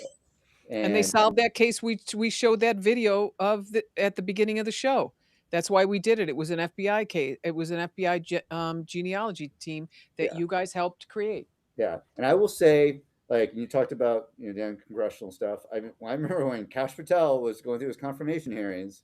They asked him, what he thought, what he was going to do, and one of the things he did say, because I don't understand. I looked at the FBI, top 10 priorities, and I saw that violent crime was number 9 on those priorities. I'm like, we got to fix that. We got to make violent crime up near the top. Absolutely. And what better way to do that than with investigative genetic genealogy? I guarantee you, the FBI has gotten more murderers off the street through IgG than any other technique. 100%. Yeah. The problem is they don't care. Danny, you remember back in the day when we came up with the playing cards, the deck of playing cards? We proposed sending them out to all the prisons in Illinois. What better resources than inmates sitting there playing cards, and they can look at the unsolved murders that you're looking for. They just don't care. We even went on what was it, ABC7 in Chicago about that with a famed reporter, but it didn't get any traction because of money. Yeah, I was in support of it. I mean, the public service announcements here, Mad, if it's a DUI, Mad's out there. What is there for a homicide? Nothing. Right. So, Steve Kramer, you talked about 2,000 hours, man hours, right, to solve that case. Yep. And you can separate that in your budget. Like if just for an ABC of how the budget works, police officers are salaried, or there's a salary of a police officer. That's in the budget. There's another line item that says police overtime. That's what they make over and above their salary. So that's budgeted. There's money set aside for that. There is no reason why you can't take a part of either one of those and put a line item in and say, this is for investigative genealogy. And then when you talk about the fact that even if it's CC, if it's 1,400 now per case, if you talk about that number, now you can make that number look not as bad as trying to make it part of the overtime budget. Because I got to tell you, the overtime budget is astronomical. It shouldn't be $1,400 to upload a DNA profile. No. It shouldn't. Not when it's free to the public. You can exactly. go That's my point. Yep. That That's gets a problem. We're blood relying boiling. on the for-profit industry for IgG, and that concerns me because I view it as a public service, and it is, for the greater good. And so if people are trying to get rich off it, I have a problem with that. I definitely have not gotten rich off it. It's unjust and unfair practice all the way around, any way you look at it. So the people that are out there trying to do something right for a child that was found dead in a ditch in Omaha, and the parents have no idea in Missouri where their child is, you were expected to pay $1,400 to try to upload that DNA profile when all we're trying to do is to bring justice to a child in a ditch or any of these John Doe or Jane Doe victims. It's ridiculous. And that's just one of the databases. If you want to get in both, which is necessary often, it's going to cost you double that. And so the prices are increasing, which is really unfortunate. You hope to see the opposite, where they start coming down. That needs to be addressed. And if just the general population isn't paying for it, law enforcement shouldn't pay for it. Steve said it. Just write a search warrant for it. Search warrant, go to Ancestry and 23andMe. I mean, you'll solve your case in 10 times faster. Easily. And we got to talk about that too, Steve. And Danny and Timmy, you know the same thing. How many people, when it came down, when I would have people come into the office and give me reports or give me like a scene sup. It's called a supplementary report of the scene. This is like when you're there, this is what you saw. And I'll read it and I'll say, hey, how about doing a search warrant on whatever? And people will be like, oh, oof, search warrants. Oof. How about it? Half the guys wouldn't write them. Yeah. Not me. I loved them. Well, don't I know it? I signed an awful lot of his, but there's people out there that, like Steve, you said it. You got to put the work in. Yeah, and look, search warrants are not hard, and No, like, they're not. Like one thing that we did a lot of, like the FBI, and Maureen, I'm sure you're familiar with this. Like you have a big event, whatever, it's a kidnapping, it's multiple murder, whatever it is. Like we generally, you're the case agent. Somebody starts and they start writing an affidavit the moment they get there. They get, the command post, and they start writing that affidavit. As leads come in, you fill in your affidavit, and this affidavit can go on for days. And as you get new leads, hey, we need to go search this house. We need to get this telephone number came in. We want to check this, search this email. You have that affidavit already there. It's ready to go. And that affidavit becomes your probable cause for every piece of evidence that you want in the case. Right. And it's easy. Like, hey, I need to get something from Google. Here's your warrant. Like it's already there. The affidavit is there, establishing probable cause. I mean, there's a lot of, and when I was a DA, like we used to do warrants we could do a warrant in 45 minutes on a DUI to get blood right there at the scene. We do a telephonic warrant, boom, boom, boom, you take blood from somebody. So the warrants aren't a big deal. I think it's, Maureen, you said it. It's like, why are we allowing this? And like the stat that, Steve and I always talk about is, Steve said there's 1.5 million unknown profiles in CODIS. That number grows 80,000 every year. So 80,000 criminals are getting their DNA uploaded into CODIS from from a crime scene, or a rape or murder, whatever it might be, and they're unidentified. And that number gets bigger and bigger and bigger and bigger every year. So my question is when is somebody going to pay attention to that? Like when we have 10 million unknown profiles in CODIS, are we going to brag about how good CODIS is? Like, it doesn't make any sense to me. Is somebody to say we should really try to figure out who these people are? Because there is a way we can do it, and you can do that through IGG. Yeah, 99+% of those cases we could identify given the resources to do so. 100%. It's the squeaky wheel thing. We got to make noise, all of us. This panel, you three have been making noise about this, Cece, since 2010 or 14 when you started doing this stuff. More people need to hear about it. And it's the only way you're going to get people on board of this, because I'm looking at some of these comments that people are saying, and they're all saying, hey, we didn't know about this stuff. How do we get it out there? Right. So we're working the cases, and we're trying to educate.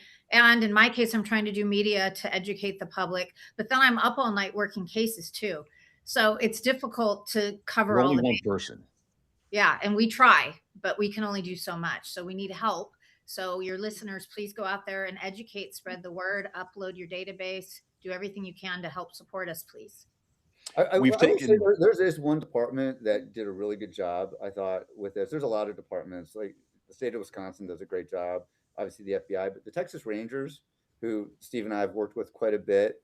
A few years ago, our friends there, some of the Rangers, Jason Shea and Trampus Gooding, they established this project. They went and got a grant from the federal government, and they went and looked at all the CODIS samples they had in certain counties that were unsolved. And they were sexual assault cases. And they said, let's look at all these CODIS DNA cases where it's not matching in CODIS, and then let's do one familial DNA testing, which is a little bit different. It uses a CODIS profile. And then let's also do genetic genealogy.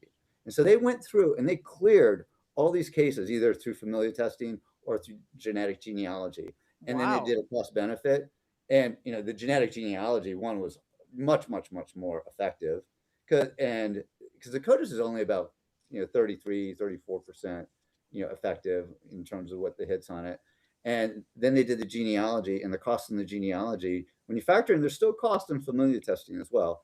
it was much cheaper. But they did a really good job of showing how beneficial not only IgG was, but to go back and look at your backlog of CODIS cases and let's go clean that up. And so, what comes of that, I don't know, but like I thought it was an incredible study that they did, and it was really great work.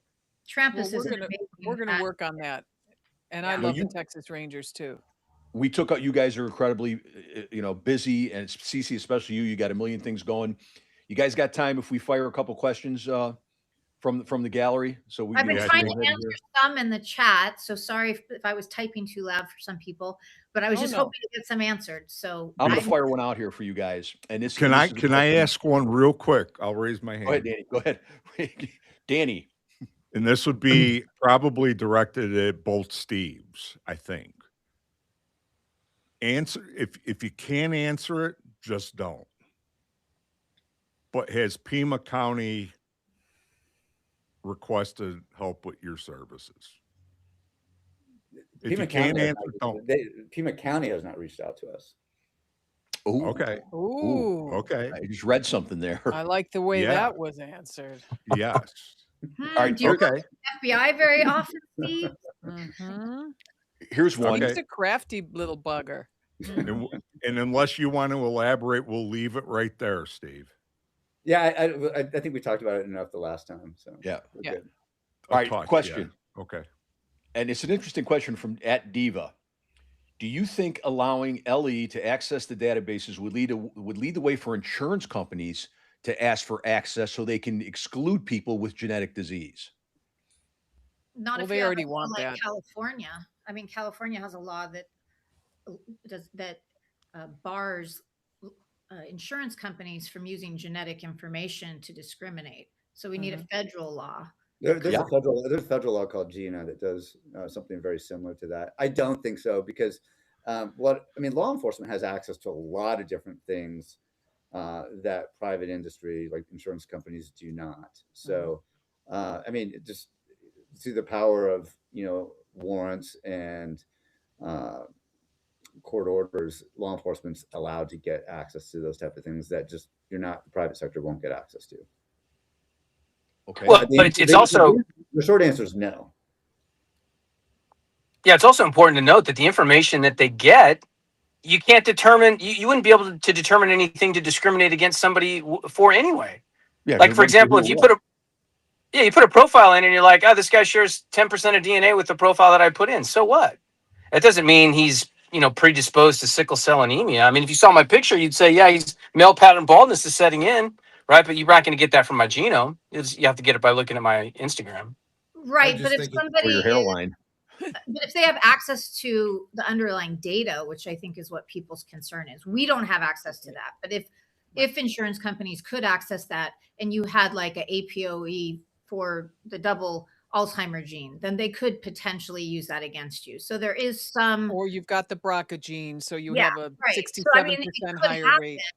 but it's not going to be allowed legally. And it has nothing to do with allowing law enforcement to compare against profiles like Steve Bush is saying to see how much DNA is shared. We're not digging into those DNA files. We don't have access to the underlying raw data.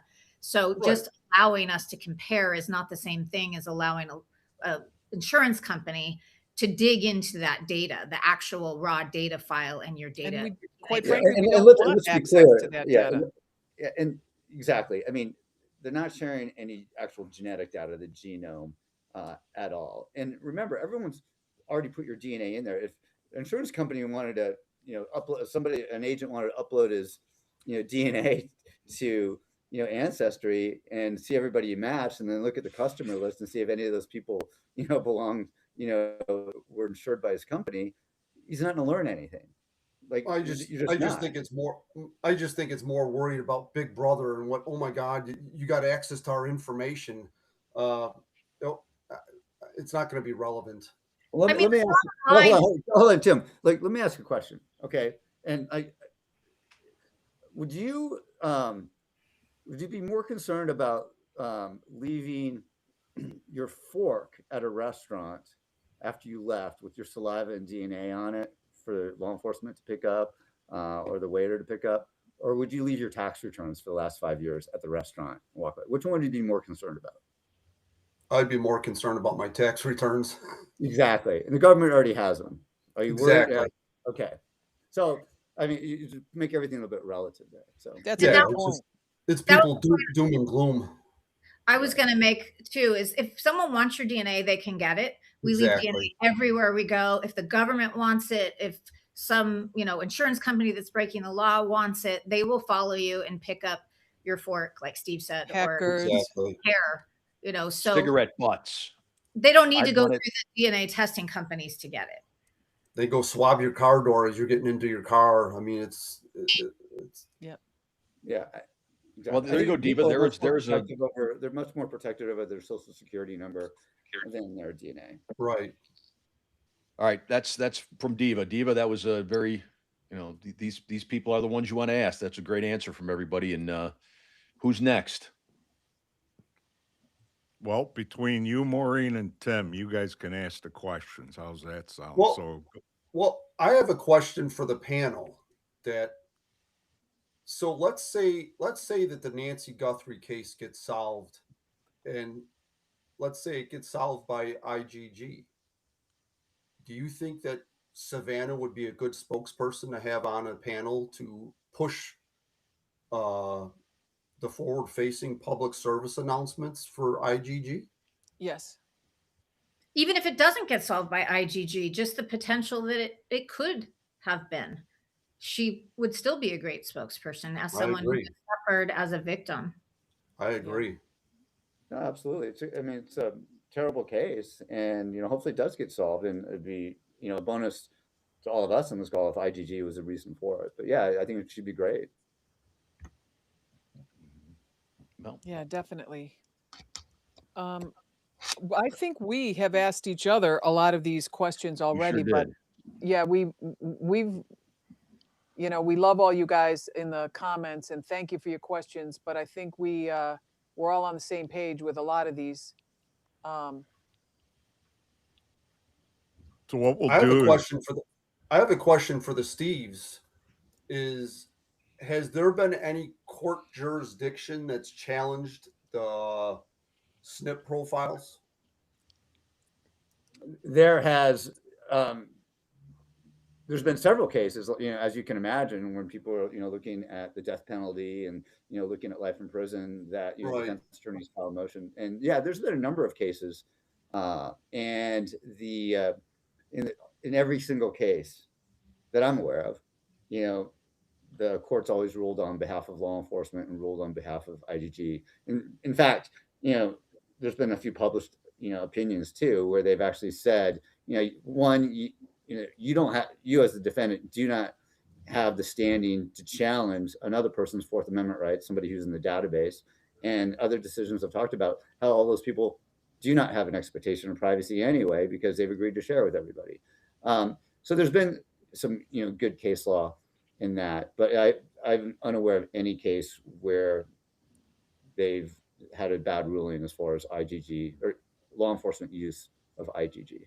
Well, and Tim, you got to understand too, and you've probably written as many affidavits as anyone. And when you write your affidavit that establishes probable cause, right, the reasonable belief that this person committed the crime, you don't rely on the IGG. You just say, look, the IGG was no different than an informant. It said it might have been this guy, but the PC is based on the DNA that you collected from the guy and compared to the crime scene. Right. And how do you challenge that? You say, well, look, it's a 1-to-1 match, and if you challenge how it was obtained, we can always get DNA from the suspect in a different way. But that's why it's important that police officers understand that their affidavit writing is important, because it helps with the court challenges that Steve is mentioning. Right. I've had dozens and dozens of my cases go to court, go through the system, and I, can back up everything these two are saying. I have not had to testify. I've been on hold for dozens and dozens of cases, but we've made that same argument that the arrest, the trial, it's not going to be based on the genetic genealogy that was performed. It's on that DNA sample that they took and had that 1-to-1 comparison. So I've been able to avoid going to court for that reason. And I don't see that changing. A lot of people thought the Koberger case was the first time a judge was weighing in on this, and it had already been weighed in on by dozens of judges over the years, but just in a much quieter way that wasn't making the news. Well, you had touched on it too, CC, about educating the judges on this. So it's Yeah, a Well, lot of this is coming back to what Cece was saying about Yeah. educating the detectives, educating the judges, educating even the Right. DAs and stuff, because we all know great policing and great investigations hinge in large part on great training for the officers and everyone else involved. well, and I think have a about question. Oh, go ahead. I was just going to say, think about this for everyone on this panel. We've all testified. We've testified in hearings. We've testified in court. You guys know how difficult it can be to testify, even to something that's really simple. Mhm. Like, you have to really break it down. You have to talk very simply in order to get the jury sometimes to understand. Can you imagine, Cece, can you imagine how hard it would be to explain to a jury, hey, this is what a third cousin once removed is, and this is how they connect to this fourth cousin twice removed, and this is how it relates to our suspect. Oh, by the way, here's the records. I mean, forget it.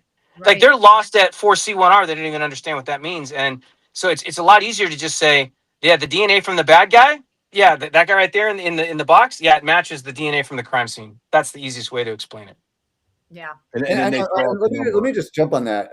In something, and CC, you know this well, is there are mistakes. Genealogy is not that accurate. I mean, it's really good about narrowing it down. Steve and I always say, in a field of haystacks, genealogy will give you the haystack to look in, and then you can use CODIS to get the needle out of the haystack.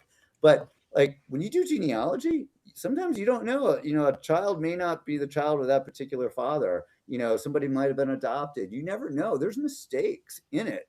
And I Big can story in the ask- press now, right? The Right. And people switched at birth.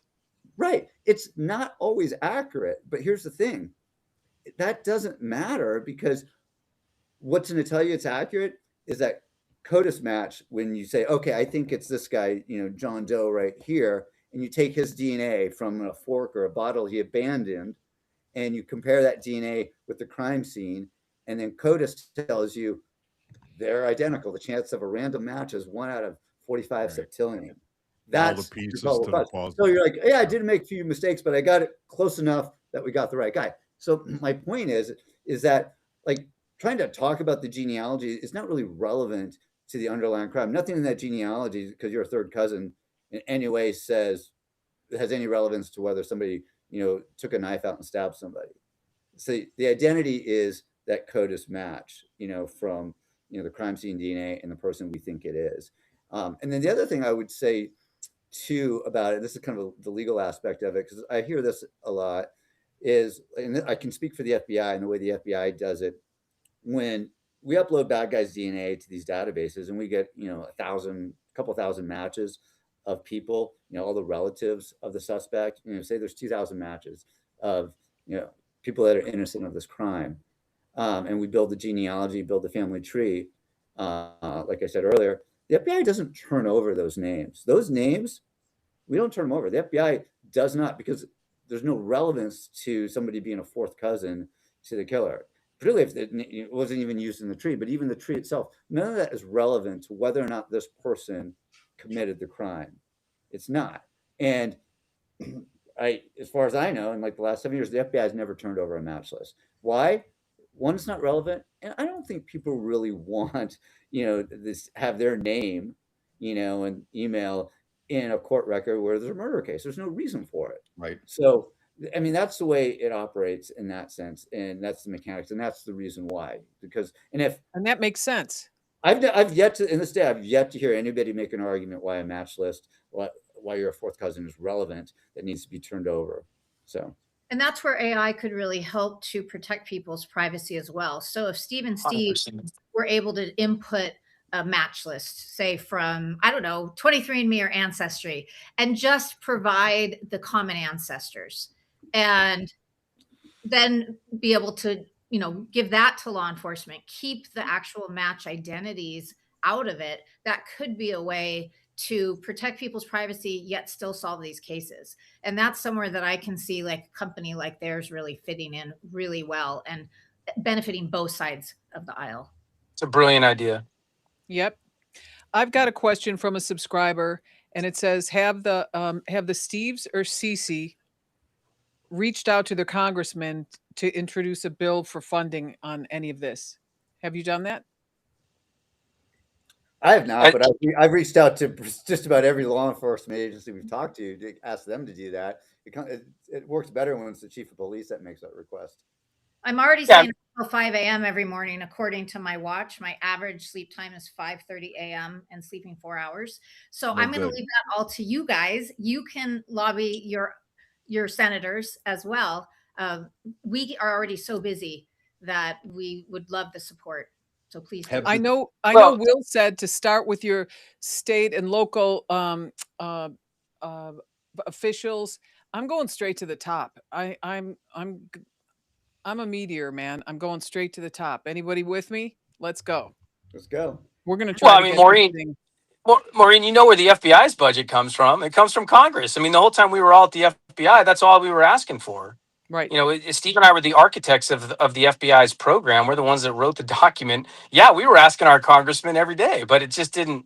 I mean, the FBI looked at it and it just didn't go anywhere. Yeah. Could the three of you? Hey, Maureen, ask Steve about our genealogy room and how we started the team and what happened. What did happen?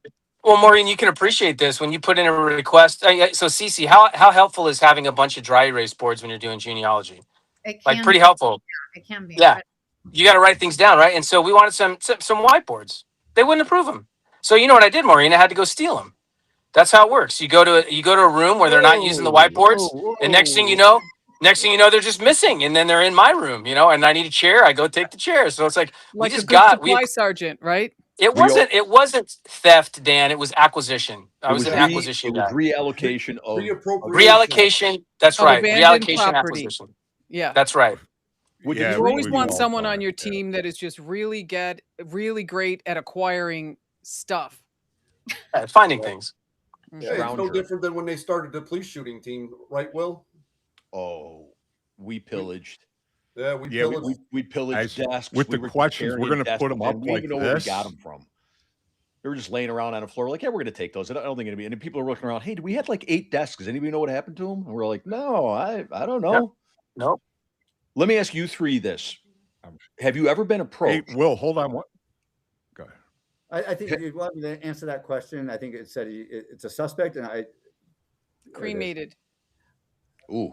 Oh, yeah. I mean, well, if we have DNA from the crime scene and we've done the genealogy and the suspect's dead and cremated, no immediate family, well, you can find enough. I mean, eventually you can find a grandparent, you know, or a second cousin or first cousin. You can make a logical guess that way. I've never confirmed this. In fact, Barbara Ray Venture told me this, that there has been labs that have been able to get DNA from cremated ashes. I don't know if that's true or not, but I've heard that. Right. You know, it really depends because, again, we're providing a lead. So they can build a case using other evidence. So sometimes they have been able to, in my cases, to build enough of a case not using the DNA to feel confident about that conclusion and close that case. And sometimes they've announced the resolution and sometimes they have not. There are medical examiners on the Jane and John Doe side that have now started accepting our SNP testing reports using second, third, fourth degree relatives on each side of the tree.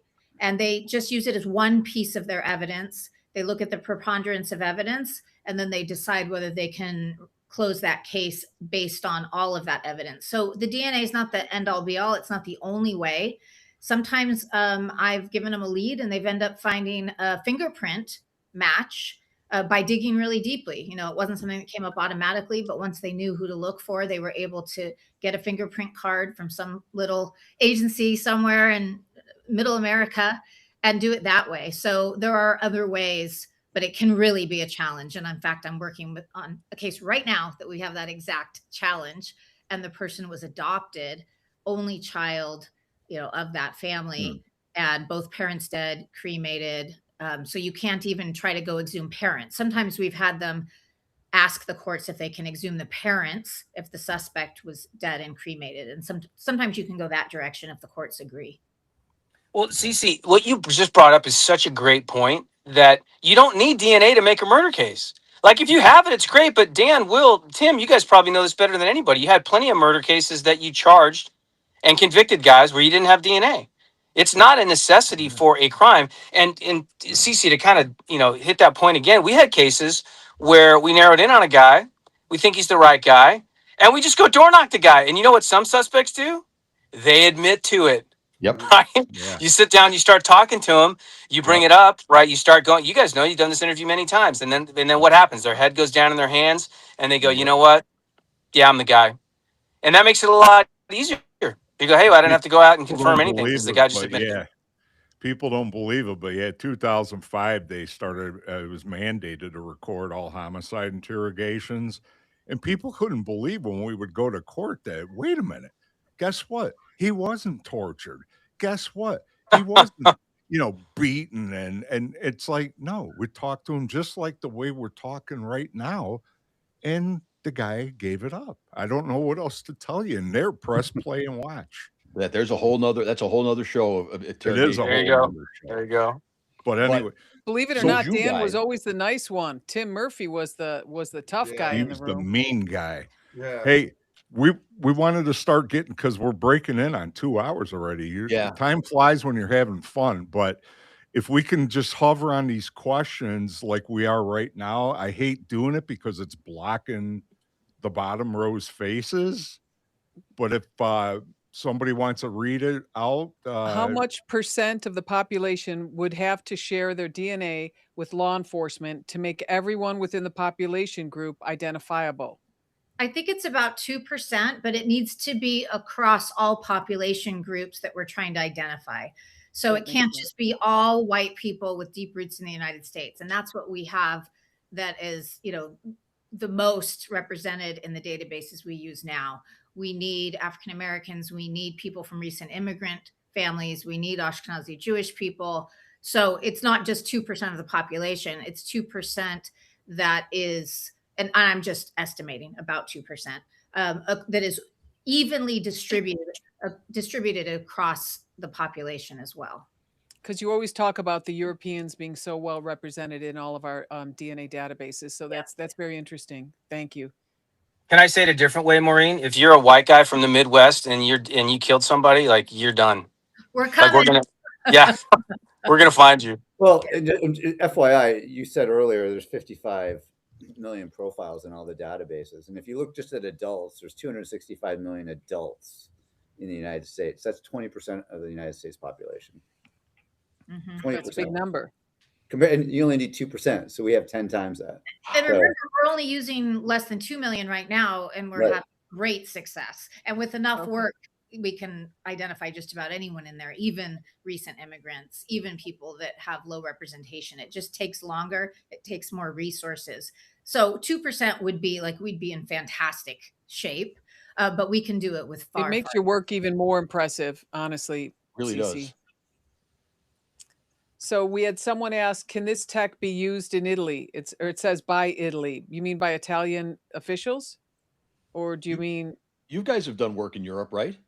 Yeah. I mean, the answer to that question, I don't know if it's like, for instance, it's actually genetic genealogy is illegal in France, but most European countries are exploring it. I don't know about Italy, but the answer is we could take DNA from a crime in Italy.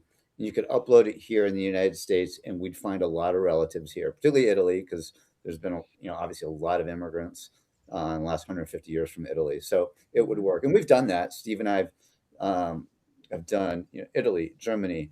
Where else have we done? Sweden. Sweden. So, and like I remember we did a case out of the UK. The number one match that we found, and it was a good match, was here in California. So yeah, and so those countries, the European countries, are very good because of all the immigration. I mean, France just admitted they use genetic genealogy. Right. So even though it's illegal for their residents, their citizens to take a direct-to-consumer DNA test, they did go behind the scenes and use it to solve one of their cases. So I think they Which should. is kind of strange, don't you think, to make it that illegal? That ridiculous ban on it being illegal and just go for it. So I've been contacted by various officials in different countries asking me this same question, and I give them that same answer. If they can get about 2% of their population to test in a SNP based database, they absolutely can use it. They can try to use our databases, but it's going to be a long road in most cases unless they just get really lucky. But it's doable. And we're seeing Dutch in the Netherlands. They are using it, and many countries. Australia is using it successfully. Canada, of course, has been using it since the beginning, but more behind the scenes.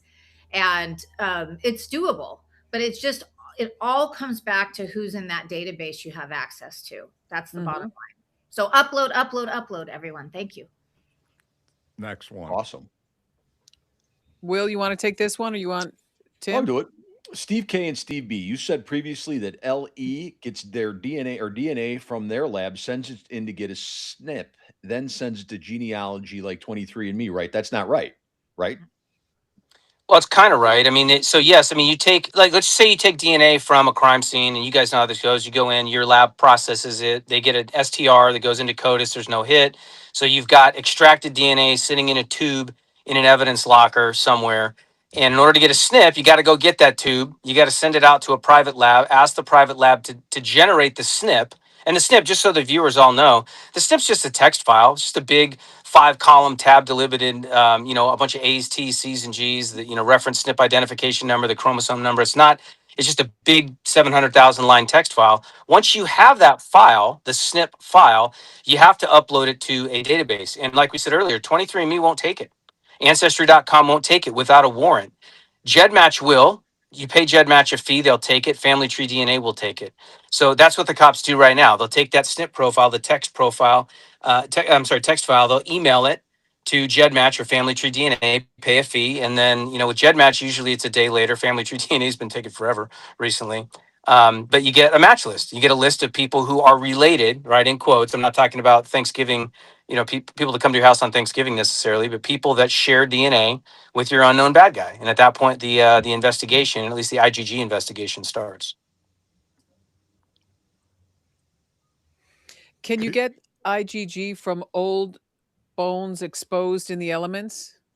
We do it all the time. You just have to have scientists who are good at extracting out the bacterial genome, because it inserts its genome into the human genome.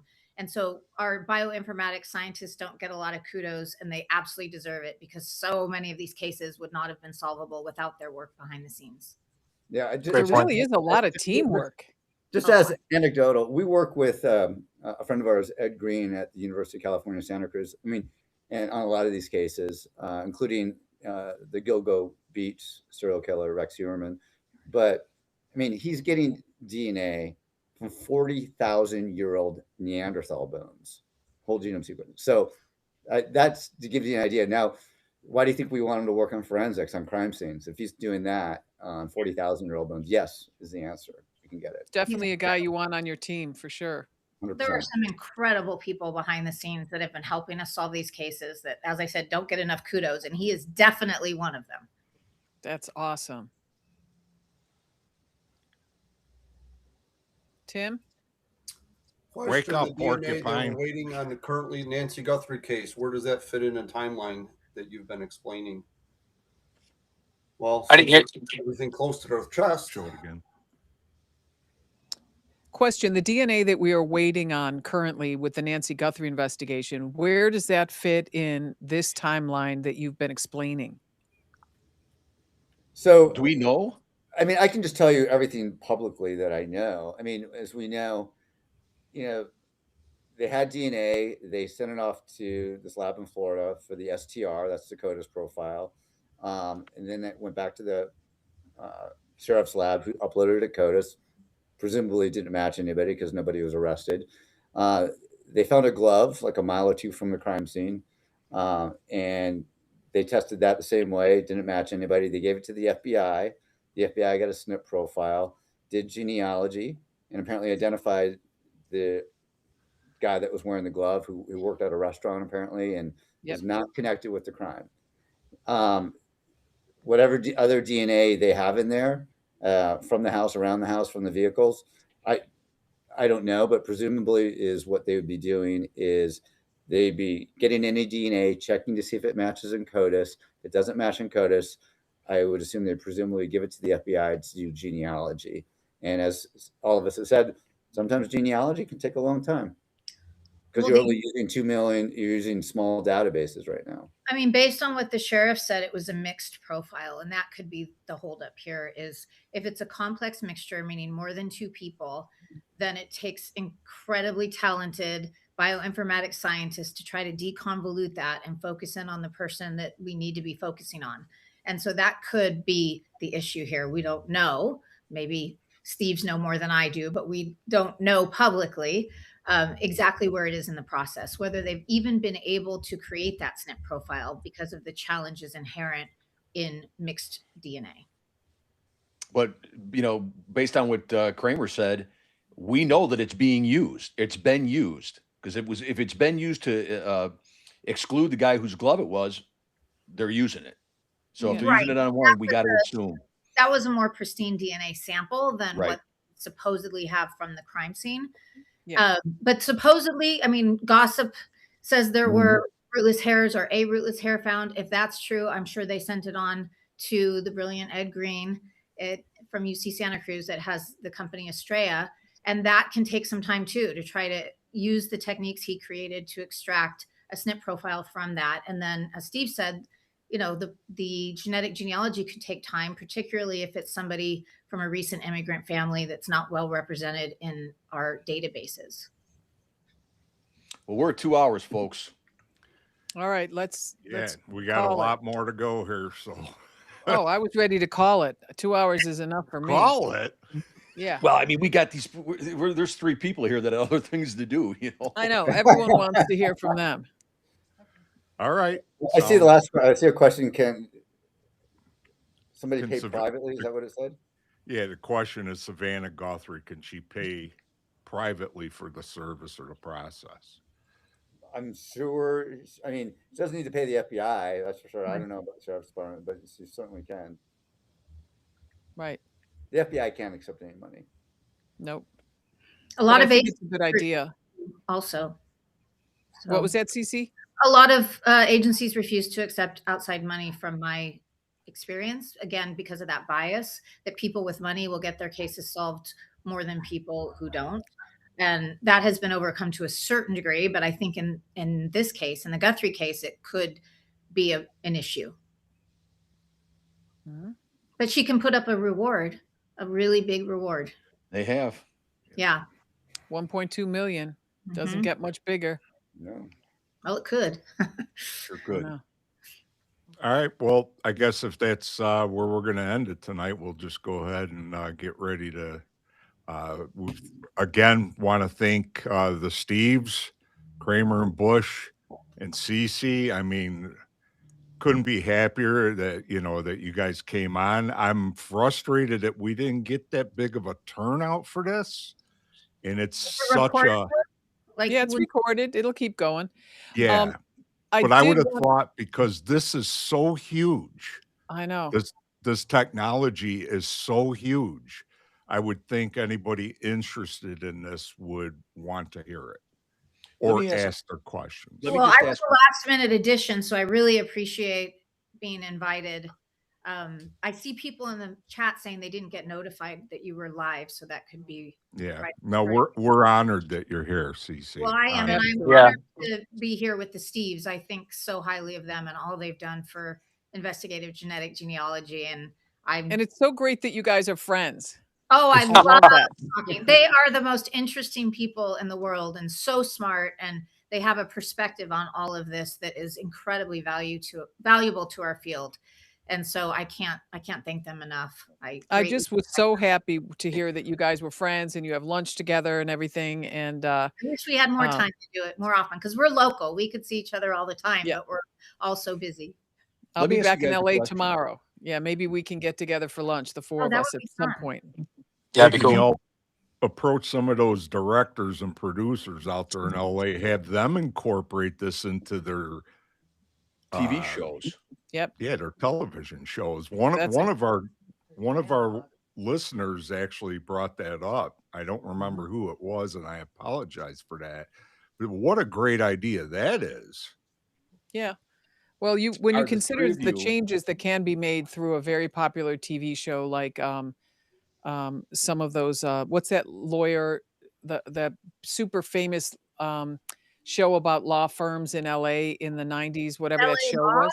Yeah, LA Law. and then It there's ended up, Deal and all that yep, stuff too. it ended up having, law schools before that were like 80% male. And after those shows, now they're like 50-50. I mean, So there's a you can lot have of a huge effort impact. to incorporate this in both scripted and unscripted shows. It's hard Mm-hmm. for things to make it all the way through the process. The Steves, did yours come out? Did your show come out about the Paramount. It Yeah, is? Paramount Plus did one. Yeah, it came out. They aired it, I think, in November of last year. It was cool. It got a really good reception. It was very well done. Is it still on the platform? Because we should all go watch it if it is. Yeah. Yeah, I think so. It's called My Nightmare Stalker, and it's about a Hollywood actress named Eva LaRue and her daughter Kaya. Crazy story. I Oh, won't ruin it, Everybody but yeah. go watch it. So the more you watch things that talk about genetic genealogy and showcase it, the more they're going to want to incorporate that. that's a good point. in their Can you schedule. guys send us the name of that, and we'll Yeah, put it maybe in we the can link link it. below? And if everyone can like and share, we'd really appreciate it. We thank you guys so much. I'm so happy. I can't wait to see what the future holds for this whole for this whole discipline. I think it's amazing. I think what it's going to do, especially I think of these Jane Does and John Does that have just been found on the side of the road in places, and how you guys can save that. You can save their family from not knowing where they are. It's not going to take away the pain, but it just gives them the dignity and the ability to be buried with their family and with their loved ones. And it's just huge. And it's taking care of the most vulnerable in our community, which is what we all are very passionate about. So we thank you 100%. profusely. Are you guys ready to go to Congress? I am. Yeah, let's go. I'm Heck serious. yeah. I mean, if there's a way that the three of you can sit before Congress and talk about the things that you talk about, we have to make that happen. Hey, I'm Yeah. there. Well- If there's an effort to do that, I'm all in. It's just hard How about- to figure it out. No, how yourself. about no, 100%. How about this? Here's a simple law, Congress. Just do this. If a profile goes into CODIS and there's no hit, pass a law that you have to do genealogy and fund it. Yeah. Yeah.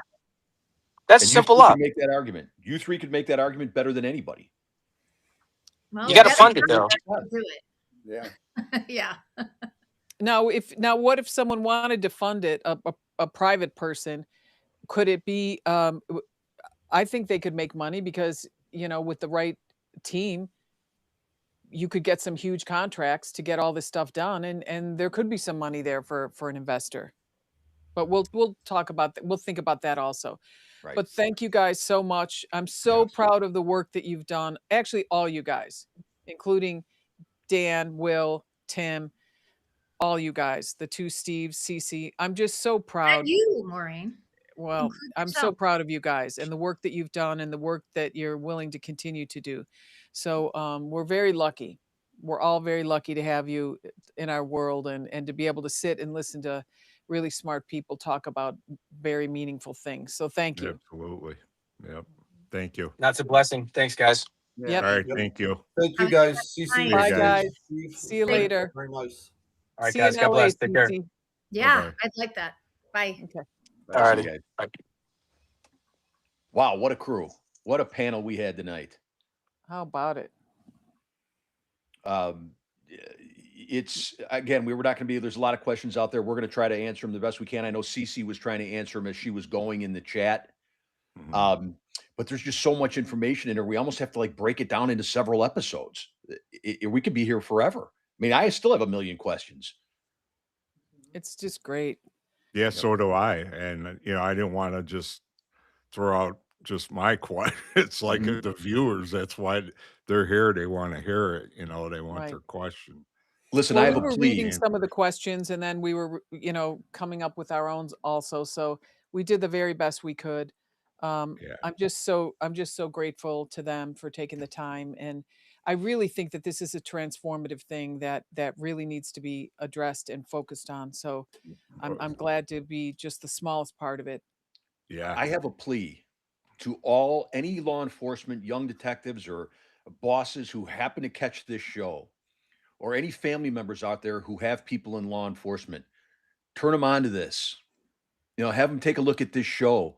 See if we can get this out there, because the only way we're going to get all this information out there is if we share it, if we send it on up the line, or we send it to people that can make those decisions. I know for a fact that I'm going to contact the chief of detectives in the Chicago Police Department and try to get the two Steves to come in and give a presentation for our detective division. Yeah.